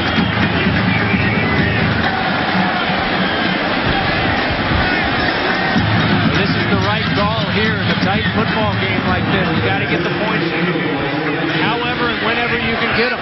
On that right hash again, James. He missed a moment ago from 34. 28-yard try. Just inside the right upright. Pushes Miami back in front. Back to the lounging Miss Hildreth here. Hey, thank you very much. I'm sitting straight up. Miami fans might have liked to have seen a touchdown a little better, but hey, they got to see their team take the lead on the field goal while they're watching on the field or on the TV in these nice seats. We'll be back in a minute. The upper 80s today at kickoff. In this 13th meeting all time between Miami and Virginia. Zacchaeus and Reed will wait on the kick of Severine. Canes are back in front after the field goal at 28 yards. And Zacchaeus will bring it out. Trying to get to the far side and run down on the backside by Rayshawn Jenkins. Redshirt junior from St. Pete. Keeps Virginia hemmed in, but Cavaliers have got some weapons, including maybe the most versatile back in the country. Well, absolutely. In the last time out, they marched right down the field with Smoke Mizell and company. A little counter, send those backers flying out of there, use their speed against them. Here you get some big blocks up front. Jermaine Grace got a piece of one of those big offensive linemen, and when they can get the ball rolling and get those guys up front on their heels, boy, it's fun to watch number 4 from Virginia. Here they'll spread him out. Involve him as a receiver. Johns to throw on first down. Boy, Zacchaeus wide open against that zone. Stretches for a first down to the 28-yard line. 92 yards today of all-purpose rushing and receiving on 16 touches for Mizell, by the way.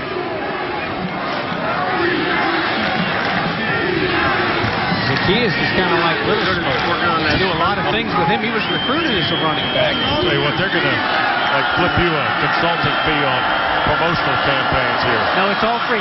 No charge. It's just the way I'm wired.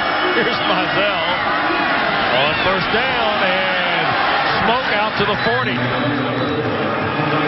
So Taquan Smoke Mizell brought down by Sheldrick Redwire. Well, last year he was backing up number 5 all-time at Virginia, Kevin Parks.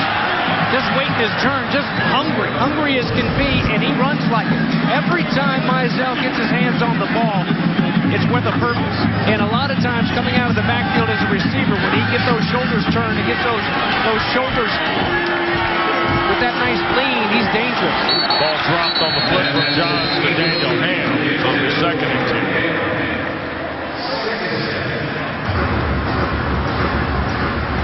James, we saw the Cavaliers hold on last week against Georgia Tech. We also saw Miami give away the lead and then recapture it on that final play in Durham. But Larry Scott's team played out front most of that day. Right. This is a neighborhood these two teams, quite frankly, haven't been in much. Virginia got to go back to the Syracuse game. Now Miami cast off a big lead in the win against Nebraska that ultimately went to overtime. And Mizell gets stopped here on second and 10.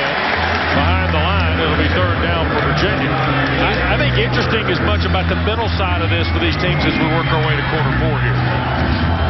You see that sea of black right there, Wes? When I think of defense for the Miami Hurricanes, that's what I picture. And it's as intimidating a thought as I can imagine being an offensive guy. But it's time and time and time again. It's not just when things are going your way.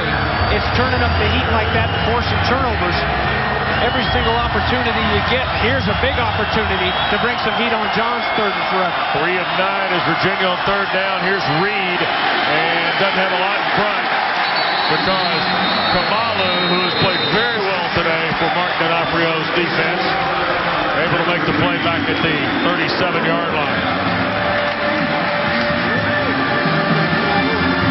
Tell you what, I've been really impressed with the 297-pound Kamalu off the defensive end.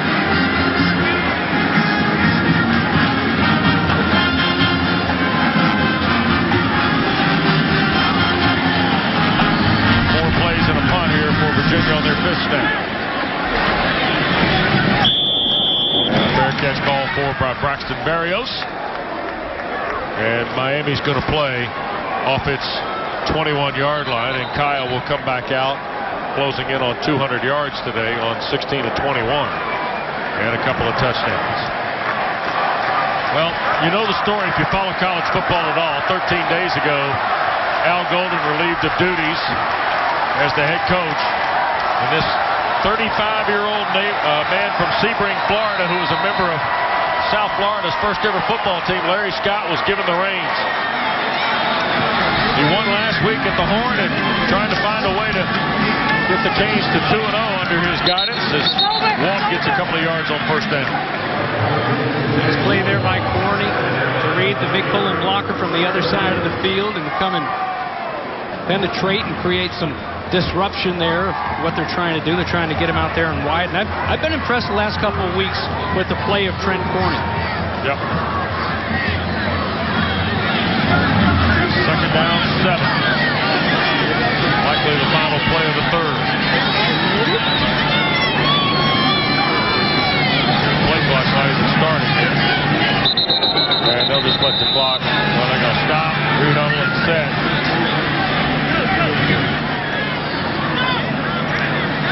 Please put 8 seconds on the clock. 8 seconds on the clock. Thank you. Well, Larry Scott had a brother that played for the Hurricanes. He may have been a South Florida Bull, but... Here's Coley. Looking for some help. Wiggles up near a first down, and that will end the third period. 3 quarters in the books. Kaya in his return to the lineup for Miami's thrown for 2 scores.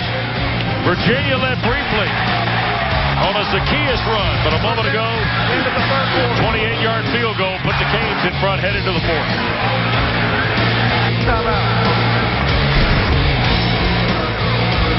Quarter 4, and you see the numbers are pretty even here, aren't they, James? I mean, remarkably even when you look at it.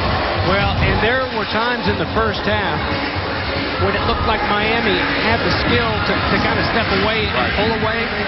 And it hasn't just been them shooting themselves in the foot. It's been Virginia and the determination and some good play calling, too, offensively. And some good plays made by these defenders to make it a football game. 1st and 10, and Walton. Almost 4 yards for sure. Toward the 35, Trey Nicholson. A stop on Mark Walton, the young freshman from Booker T. Washington in Miami. Good buddy of mine, Ben Hanks, that I played with. Wow, who wore 11 for the Gators. Yes, sir. Yes, wore the head ball coach's number. They unretired 11 and gave it to Ben Hanks. And the story with that, he actually had no idea that's why no one had it. He said, Coach, why can't I wear it? He said, well, that was my number, Ben. Middle field. Oh, my goodness, the big Njoku. And David Njoku inside the 10. 6'4", 250, and a freshman redshirt from Cedar Grove, New Jersey, with a huge play. My goodness, just waiting for him to break out. Look at this guy go. He's a trackster as well, averaging almost 20 yards a catch. Add to that a little bit. And a redshirt freshman, the high jump outdoor national champion in 2014 as a high jumper, and he's a tight end. Walton is the back on 1st and goal. And Walton carrying Wahoos to the goal line, including Zach Bradshaw, 51, the big tackler. Kai is up to 250 yards on 18 to 23, by the way. That's why they call the young man, his nickname here is Grown Beef Man. And he will be stopped short just again. Now this is where Virginia can really tighten up a little bit, Batesy. They are pretty good red zone defense. We talked about it at the top today. Well, they've already had one stand here as Miami got down on the last drive in the third quarter, held them to a field goal. I'm not sure, though, as an interim head coach, but I would try to kick a field goal right here. I'd try to flex my muscle a little bit and punch this ball in and 2 down. Gibbons walks, hit at the line. Did he fall in? Touchdown, Miami.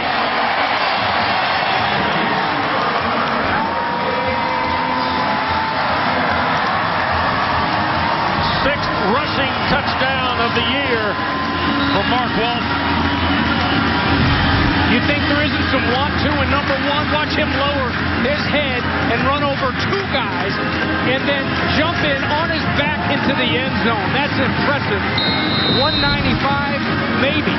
But the grown beat man is adding to it right now for the Canes.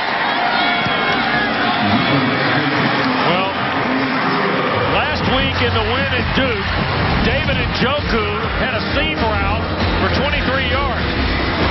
His 58-yard catch sets up Walton 1-yard blast to put Miami in front by 9. On his legend. At North Carolina, to not see a lot of negative yardage runs. But watch Mizell here. He should have been stopped for a couple-yard loss. There was no room at all. And he has the ability to turn it around and not only go get back up to the sticks, but pick up 4 yards. That's almost busted play, and it's entirely due to Smoke Mizell's athleticism that they're looking at second down and medium. Johns has thrown for 228 on 22 and 31. Cavaliers have run it well on this possession. Now he'll loop it to Mizell. Made one guy miss and cannot run away from Grace. But it is first and goal at the 5 for the Cavaliers. What's a pretty good open field battle here, James. Yeah, and a good job by Johns to let that pressure come to him. And they slip it out. Hopkins gets just enough of a piece of the outside defender. And Smoke had one guy to beat, and that's a heck of a job by that one guy to knock him down. One of the toughest guys to deal with in the open field. And it was Jermaine Grace, the very active linebacker. Nice play of the drive. How about Jordan Ellis? Redshirt freshman from Peachtree Ridge High School just outside of Atlanta gets a yard. Ellis, who had the game winner in triple overtime against Syracuse. And this is the 4th string running back. You know, it just shows the trust that Mike London and Steve Fairchild have in their whole squad. A 4th string running back, game on the line, really. Just pop them in there for 1 carry, just like they did against Cuse. Mizell back in there. John's going to burn a timeout. Under 8 to go. Timeout, Virginia.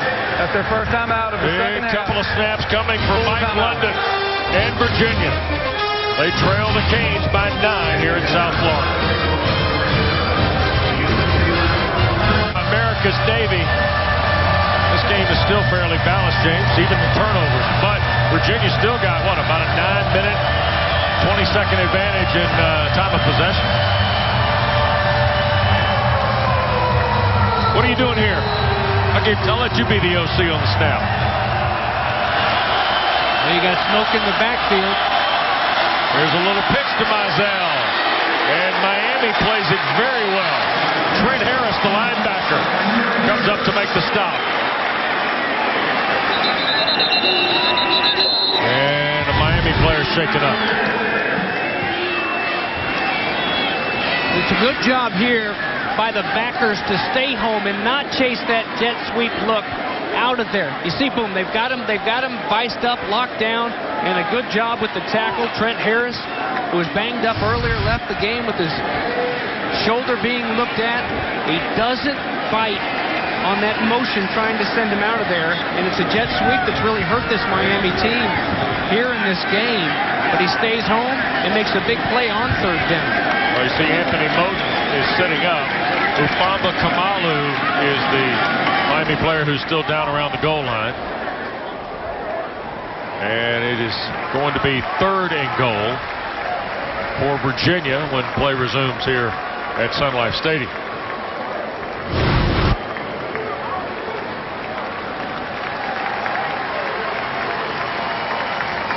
Ooh. A little friendly fire, maybe? Yeah, two guys go helmet to helmet, and Kamalu whips that head back. Hopefully he's okay. He's up and moving. And man, he's had one heck of a game. Cortell Jenkins left the game earlier, the big defensive end on the other side. So a third down, and remember, they like to get a touchdown here, obviously, but you need 2 scores in this game. So not necessarily 4-down territory. Doesn't go their way here. John's the snap. Shoots it to the end zone. It's caught. Flag down on the play. Kanan Severin. Let's see if it stands. I think it might be offensive. Gary Patterson will tell us. Pass interference. They're not going to decline it because it was a touchdown if they do.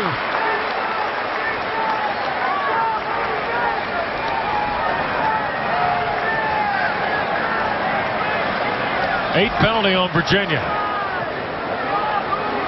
It's been feast or famine for Matt Johns today. He's either had 8 jerseys, 8 guys wearing the black jerseys on him, or he's had enough time and he's been able to take some time and pick them apart.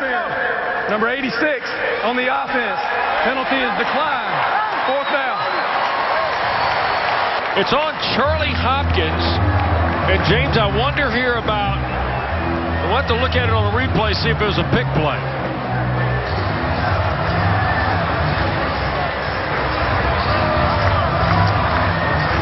And Mike London. No. Pass interference. Number 86. That penalty will be accepted. 15-yard penalty. Repeat 3rd down. And now both benches are a little chaotic. All right. Here's Hopkins up here. Lined up, flexed out just a little bit. Well, and you saw, I guess they're telling us that's the only look that we have at it. What they're saying is it's that pick play, right. but he's on him to begin with, and so as a receiver, you're fighting, trying to get some space, but it's that defender that's trying to go over the top and cover eventually, and that's how the receiver runs free. What's a big play in the game? Reed in the backfield with Johns. Huge. Johns to his right, going to try and throw back, and deflected and almost intercepted. Butts, the tight end, was the intended receiver, and it was Jamal Carter that batted it up in the air, and you see Dion Bush slow to his feet. Boy, that could have been ball game if a Hurricane defender ends up with this ball. Carter. A header by Carter and a header by Bush. Jen Hildreth is calling a few of those, all the soccer that she calls. So still, you get a chance to chip away at it. You needed 2 anyway. 36-yard try is good for Ian Fry. His 3rd field goal comes with 7:08 to play. Mike London not happy. Virginia to within 6. Cavaliers have to settle for a 36-yard field goal by Ian Fry. Mike London a little exasperated at the turn of events. Looked like Kanan Severin had come up with a touchdown pass. Instead, rather than being down 2, Virginia trails 6 with 7:08 to play. And the kick for Walton. He's going to bring it out. 15-yard line, made a man miss, and to the 20 is Mark Walton. That's where Miami will play from.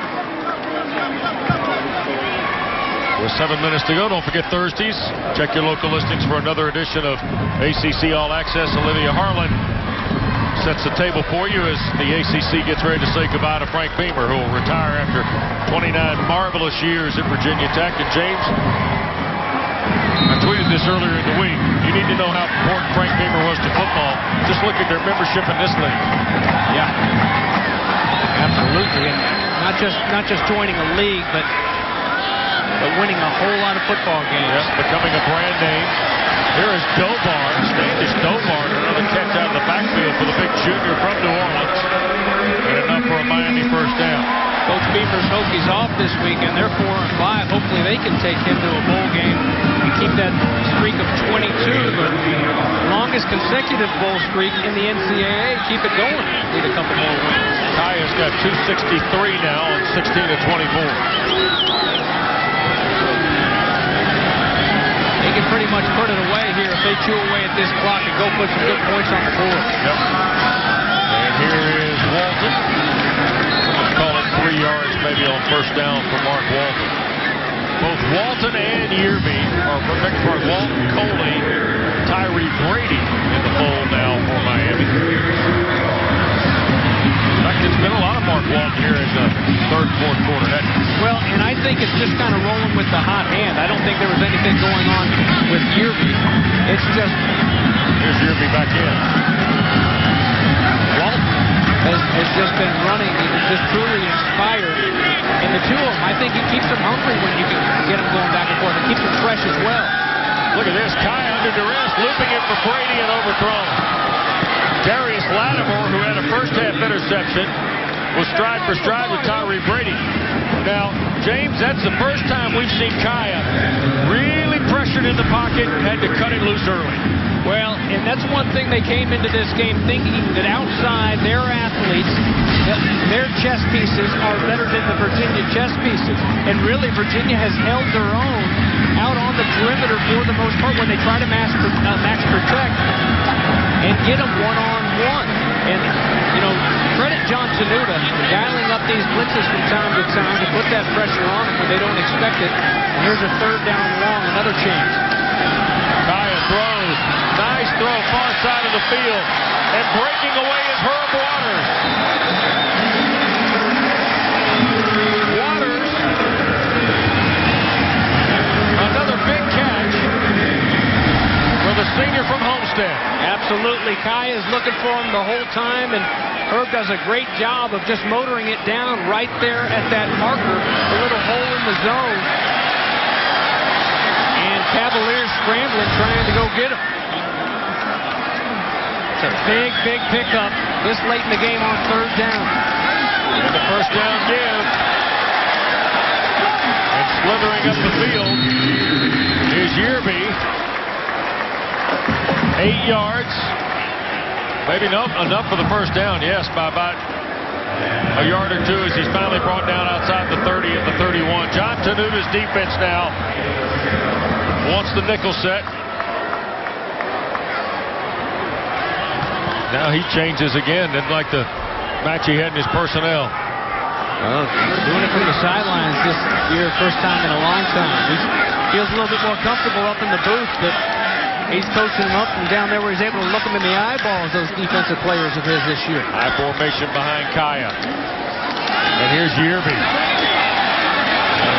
That's about 6 or 7 on first down, James. And you're right. I think the mixing and matching of Walton and Yearby starting to pay off here for Miami in quarter 4 as we go inside 4.5.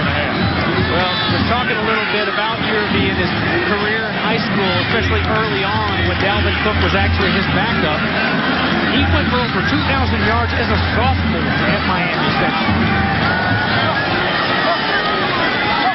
Kaya now taking his time, play clock at 15. And he's content to manage the game here a little bit with this 6-point lead.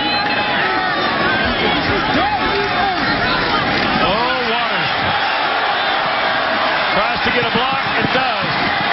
First down before Bradshaw takes him down around the 14-yard line for Herb Waters. Good job by Waters to stay in bounds, let that clock tick away. Quinn Blanding needs to do a better job when he recognizes he needs to come up and set that edge. He can't catch those guys that wide out there. You really stretch the defense. Nice play call to get him outside. Even better job by Waters, the senior. Eddie guy from Homestead, Florida. Just keep it in bounds, keep it ticking. Herndon's come in, one of the tight ends. Fumble on the ball, and I think Yearby was able to fall back on it before it became a red zone turnover for Miami. Flashbacks to our visit to Chestnut Hill there, huh? Virginia. That's their second timeout of the second half. It certainly does. Full Miami. timeout. Oh. Wow.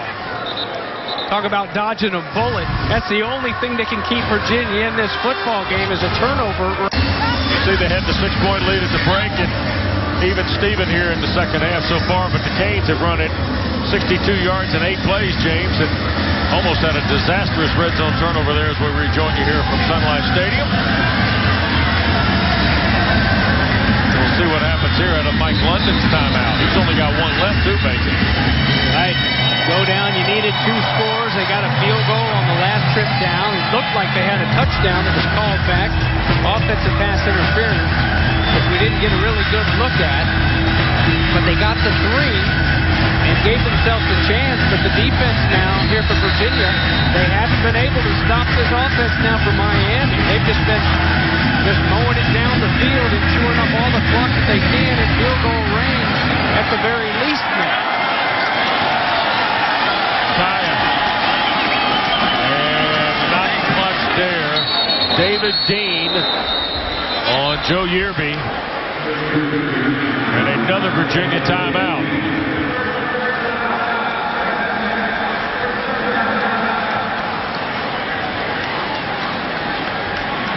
And time for our Z-Max performance play of the game. Stacy Coley closing on a career high in receiving yards. How about a 67-yard inside route to the house? Well, how about Brad Kaya recognizing the blitz and knowing that if he had a beat, he was going to have number 3 with the inside move, and it's off to the races. When you're the fastest guy on the Miami Hurricane roster, that's saying something. That's what they say about Coley. 7-132 in the score for Stacy Coley. Well, it's good to see him back at 100%. Remember, he missed 2 games earlier this year with that hamstring.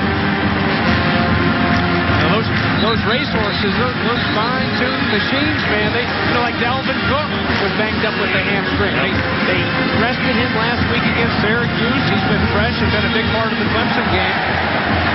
As the Noles are taking on Clemson in Death Valley right now. Kaya's got 286 on 20 and 26. 3rd and 14.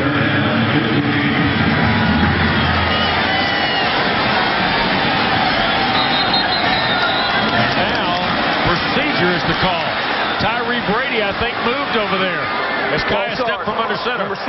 Nope. Offense. 5-yard penalty. 3rd down. It was Herb Waters who was the slot. 7th penalty on Larry Scott's team. Well, careful messing around now. You say field goal position, but remember, Badgley missed 1. He's 1 of 2 in this game. So you're making it more and more interesting. Flashback to that Georgia Tech-Florida State game. It was a 5-yard penalty that changed the whole thing around and changed history really a little bit in college football this year. Under 3 to go. 3rd and 19. And they're going to give it to Yearby, and David Dean wraps him up after a yard. By the way, we told you at the front today that Trent Corney is cornballs. David Dean is Dizzy Dean, because he was a catcher and Tenuta loves baseball, so he's named Dizzy Dean. Tenuta's son actually in the Royals organization. Yeah. That's right. 39-yard try now.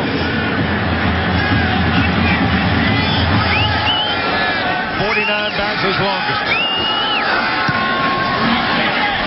And that is ripped right through. New score in South Florida with 2:15 to play. Back to a 9-point advantage for Miami at 27-18. But, it's just good to see 2013. Clemson was number 3 in the nation, and the Noles went up there to Death Valley and absolutely smashed them. Embarrassed them 51-13. Yep.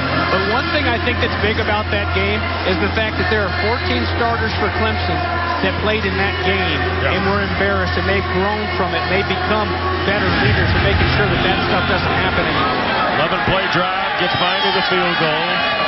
9-point lead. And Virginia is going to scrimmage from its 25. And the Cavaliers have seen some go by the boards, James. Well, they've made some big plays, and they've had a few chances here, and you look stepping out of bounds and what could have been a touchdown for Zacchaeus. And there's the touchdown to Severin that wasn't, because it was called back due to offensive pass interference. They called on Charlie Hopkins, said he was blocking down the field. It was really far away from that ball and didn't have to do with the player that was covering Severin. Nonetheless, it resulted in a field goal. Now, Miami fans, you don't want to happen what happened in Durham last Saturday night when the Blue Devils in the fourth quarter marched right down to take the lead. Severin catches it on a knee at 34. 9 yards on first down, and Virginia's going to get moving now with Matt Johns.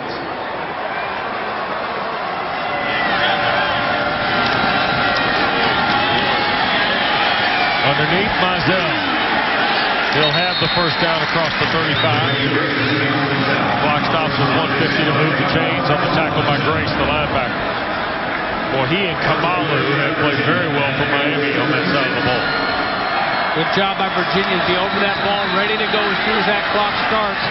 And this will kill the clock with the incomplete pass.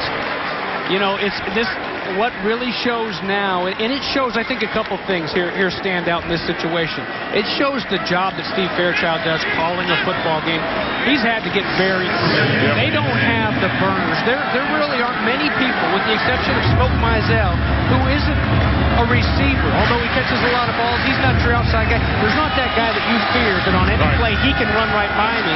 Miami's got a handful of them. And it really can hurt you in a situation like this, too.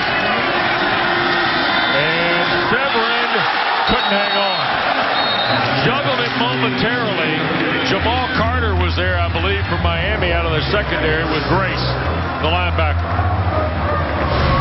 And you know, you look at the options for Johns here. He's going across the middle with no timeouts, but that's all he's got, and that's all they're giving.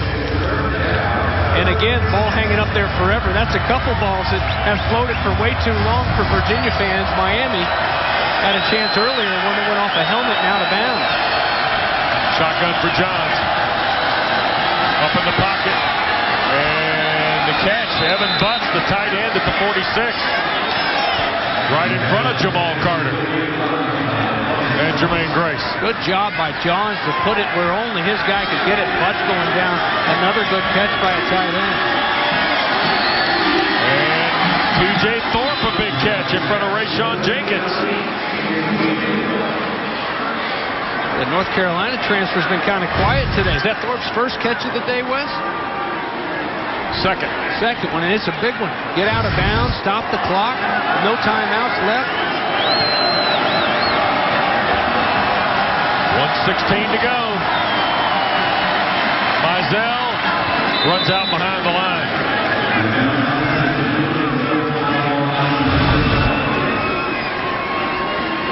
Just a few moments ago, Johns throwing it over the middle and showing you the good job that Butts does to go down.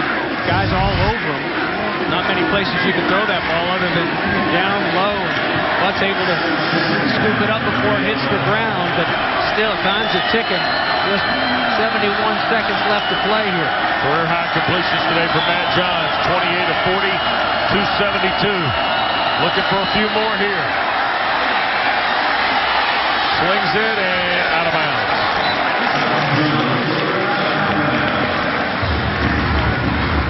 Cavaliers will have 3rd and 11, Jim. Yeah, and remember, guys, that's a message from Mike London. Now, they've got 2 scores they need to make up here, but his message to his team, he showed them every second of that last play when Miami beat Duke last week, just to remind them, you play till the last minute. You never know what can happen. Last 2 weeks, these play teams that have won on the last play of the game. Yep. Plenty of teaching points here as John goes to work on 3rd and 11. And that is Severin. And he'll be short of the first down. And here's Fry now to try the field goal. Remember, Virginia needs 9. They're on the odd number, James. So you got to do something here. That's impressive. I mean, that's a field goal unit to be able to get out there and get set in a hurry like that.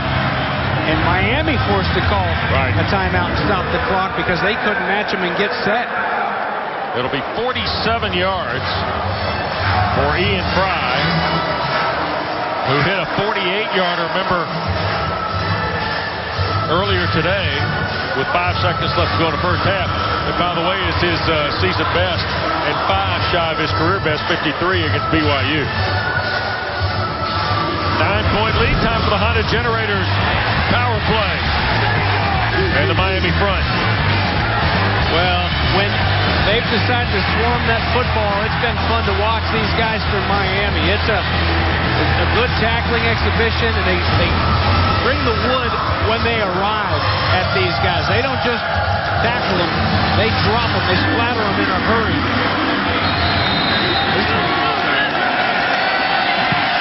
47 yards, and it's good. Fry with 35 seconds left banks home a 47-yard field goal. 10 plays, 45 yards for Virginia in 140. The Fry guy's been absolutely money. The Fry guy. I knew it. It's just a matter of time, wasn't it? Well, hey, I don't mean to joke, but he's a big guy too, 6'6", 215, but he has been right down the middle at that big 25-yarder as time expired to send the Syracuse game into overtime. They eventually would win that one. That's a nice weapon to have because, as we find out time and time again on Saturdays in college football, it's usually not that easy. Very impressed, too, with Mike London's team. It should go without saying, hey, get out there and kick a field goal right now. It just shows it's something that's been worked on reps time and time again in practice. So now... Well, and Virginia now out of timeouts, 35 seconds left, and they've got to do exactly what Georgia Tech did last week, James.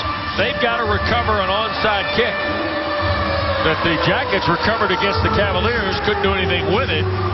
And now let's see if Fry can make it hop and skip. Well, and hopefully these Miami Hurricanes will be a little bit more aggressive on the onside kick. That was too easy for Georgia Tech last weekend against Virginia. Made it way too interesting. Canes have got all the good hands over here on the front line to the near side. And there's the skip, and the ball is loose, but Miami fell on it, I believe. Boy, he got exactly what he wanted. That was a pretty kick. Miami. I think Malcolm Lewis ended up on the football. Woo! Recovery by Miami. First down. And that will do that. But it was within a revolution or two of working for Virginia. That's exactly the way you draw it up. You get that nice hop on the second skip, and look at this ball. Seems to hang out there forever. Then even Lewis loses it out of his breadbasket and has to rip it back in. Oh, we've had a lot of drama the last couple weeks here, partner. Yeah, haven't we? Didn't get a clean look. I think that was Elder on the second line who was trying to catch the original offer from Fry and couldn't corral it. And how about Larry Scott's going to get Miami to 2-0 as the interim guy headed to Chapel Hill next week, James? Hey, if these Canes can go win them all, give that man the head job. They wouldn't give it to Jim Bates down here for the Miami Dolphins. They need to do right this time. Oh, what a big win to follow up the emotional victory there in Durham last weekend. Well, 2-0. Miami's 2-0 under Larry Scott's watch, and today they get Virginia. The Canes go to 6-3 and 3-2 in the Coastal and are bowl eligible. Well, and whether that's Larry Scott or some other guy out there in college football, that's big. That this team can go bowling and get all those extra practices with all the youth, and whichever way it will be, it will take a lot of work to get them going in the right direction. And the fact that they can do it in the bowl game with all those practices is big for this program. Well, what did he tell Jen at the half? Needed some passion, needed some juice. And they got some passion juice in these Canes. in the second half, and they really got it from the combination of the running backs. I thought Walton and Yearby were the guys that were the tone setters for them in the last 30 minutes. I think Virginia took them out of the rhythm they wanted to get into in the first half. I really feel like that's the way they entered this football game, is that they were thinking, hoping anyway, that it would all start with number 1 and number 2. Eventually it got around to it. Let's go downstairs. Jen is with Larry Scott. Thanks, guys. Well, Coach Scott, bowl eligibility, how's that sound? But where we come from, man, that sounds really good to our ears. You know, we talked about still having our goal, and tonight we defended our goal against a team that had our number. You know, we're 4-1. We knew it was going to be a tough ball game, 4-quarter ball game. That's why we practiced the way we practiced all week, knowing it would come down to, you know, a kick, knowing it would come down to a possession, one possession, and just knew if our guys would play all the way through it, we'd have a chance. Entertaining ball game. We'll get to that in a minute. Put into perspective what the last couple weeks have been like around here. You know what? It's just been, you know, a little bit of adversity that you hope and you grasp for every teachable moment you can through that, and you hope you can muster up enough fuel and get the guys to believe that that's part of, you know, that's part of life. That's part of growing up. And as long as you know how to deal with it, you know, life is 90%, you know, 10% of what happens. Let me get it right. You know, life is not 10% of what happened to you, 90% of how you react to it. So our kids are responding, and we got to continue to tighten that screw and continue to get them to respond each and every week. We still got 3 weeks to go. Helps to have Brad Kaya back too, doesn't he? Does a lot for you. It does, and he's just going to get more comfortable and re-acclimated, more comfortable. But he's a competitor, man. He's a competitor. He's a team leader, and the guys are going to always respond when they look at him in the huddle. That's what it's called. That's when you're a good quarterback. Let you go enjoy this win, Coach. Thank you. Guys, very much. Appreciate it. Wes. All right, Jen. Thank you. Well, you got to feel good for a guy who 13 days ago had his world kind of turned upside down a little bit. And so these players, but James, he said yesterday as we look at the final stats, the coaches had to rally together before the players, because if you didn't, the players would know. Right, absolutely. Such a passionate group. When things are going good, boy, it can be scary with all the athletes they've got here at Miami. And right now, it's going good with 2 big wins in a row. So could be kind of scary for those Tar Heels coming up next week. Well, and the guy slinging a rock, Jen, was pretty good today, too, Brad Kaya.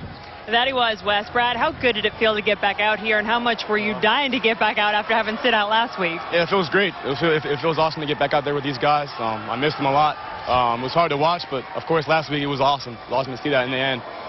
But it just feels good to get back out here. You know, had a few moments where, you know, just the speed of the game came back to me. You know, I haven't played for 2 weeks, so wow. So I had to just get used to the flow of the game again, and ended up with a win. They're celebrating around here. There's a lot going on. Well, you guys seemed like you mixed it in well. You had a couple of big pass plays, but your running backs really played well for you, too. Yeah, they played awesome. They've been playing awesome, just, you know, some hard runs. And Virginia's a tough team. It's a tough defense. They always have good front sevens. And we just felt like, you know, this game we had to run the ball efficiently to win the game. And, you know, last year it wasn't something that we could accomplish against this defense. And, you know, this year I felt like it was necessary to run the ball. And, of course, after a few big runs, a few big passes came as well. All right, before I let you go, give me one word that just describes this team right now. Relentless. So we aren't giving up. You know, some people have written us off this year. Just got to keep fighting. That's all we can do. Just, you know, control what we can control, and just respond to anything that this season throws our way, which we have. So got to keep it going. You got it. Congrats on the win. Thank you. Wes? All right, Jen, thanks. Boy, James, pretty mature, and for a guy who's a sophomore. He dialed Stacy Coley up on an inside route. 67 yards later, Miami had the lead. They win by 6. Back with a final word after this. We live in a world. Took over, and I think they won 3 of their last 5. Jason Taylor, Zach Thomas just fighting for him. He needs to be our head coach. They went and hired Nick Saban. Hey, if this guy right here, Larry Scott, goes and wins out the rest of the way, I'm going to start I'm bandwagon right now for Larry Scott, because you can tell, Wes, these guys like playing for him. They've got to clean things up a little bit, though. Yeah, well, we're headed to Louisville, the college football playoffs. We got a plate full here today. Big plays both ways. Brad Kaya closed in on nearly 300 yards of passing, and the Canes are winners today over Virginia. Interim head coach Larry Scott's 2-0. For James Bates, Jen Hildreth, our producers Dave Barringer, our director Gary Clem, and all the great men and women that help bring you ACC football. West Durham from South Florida. You've been watching ACC.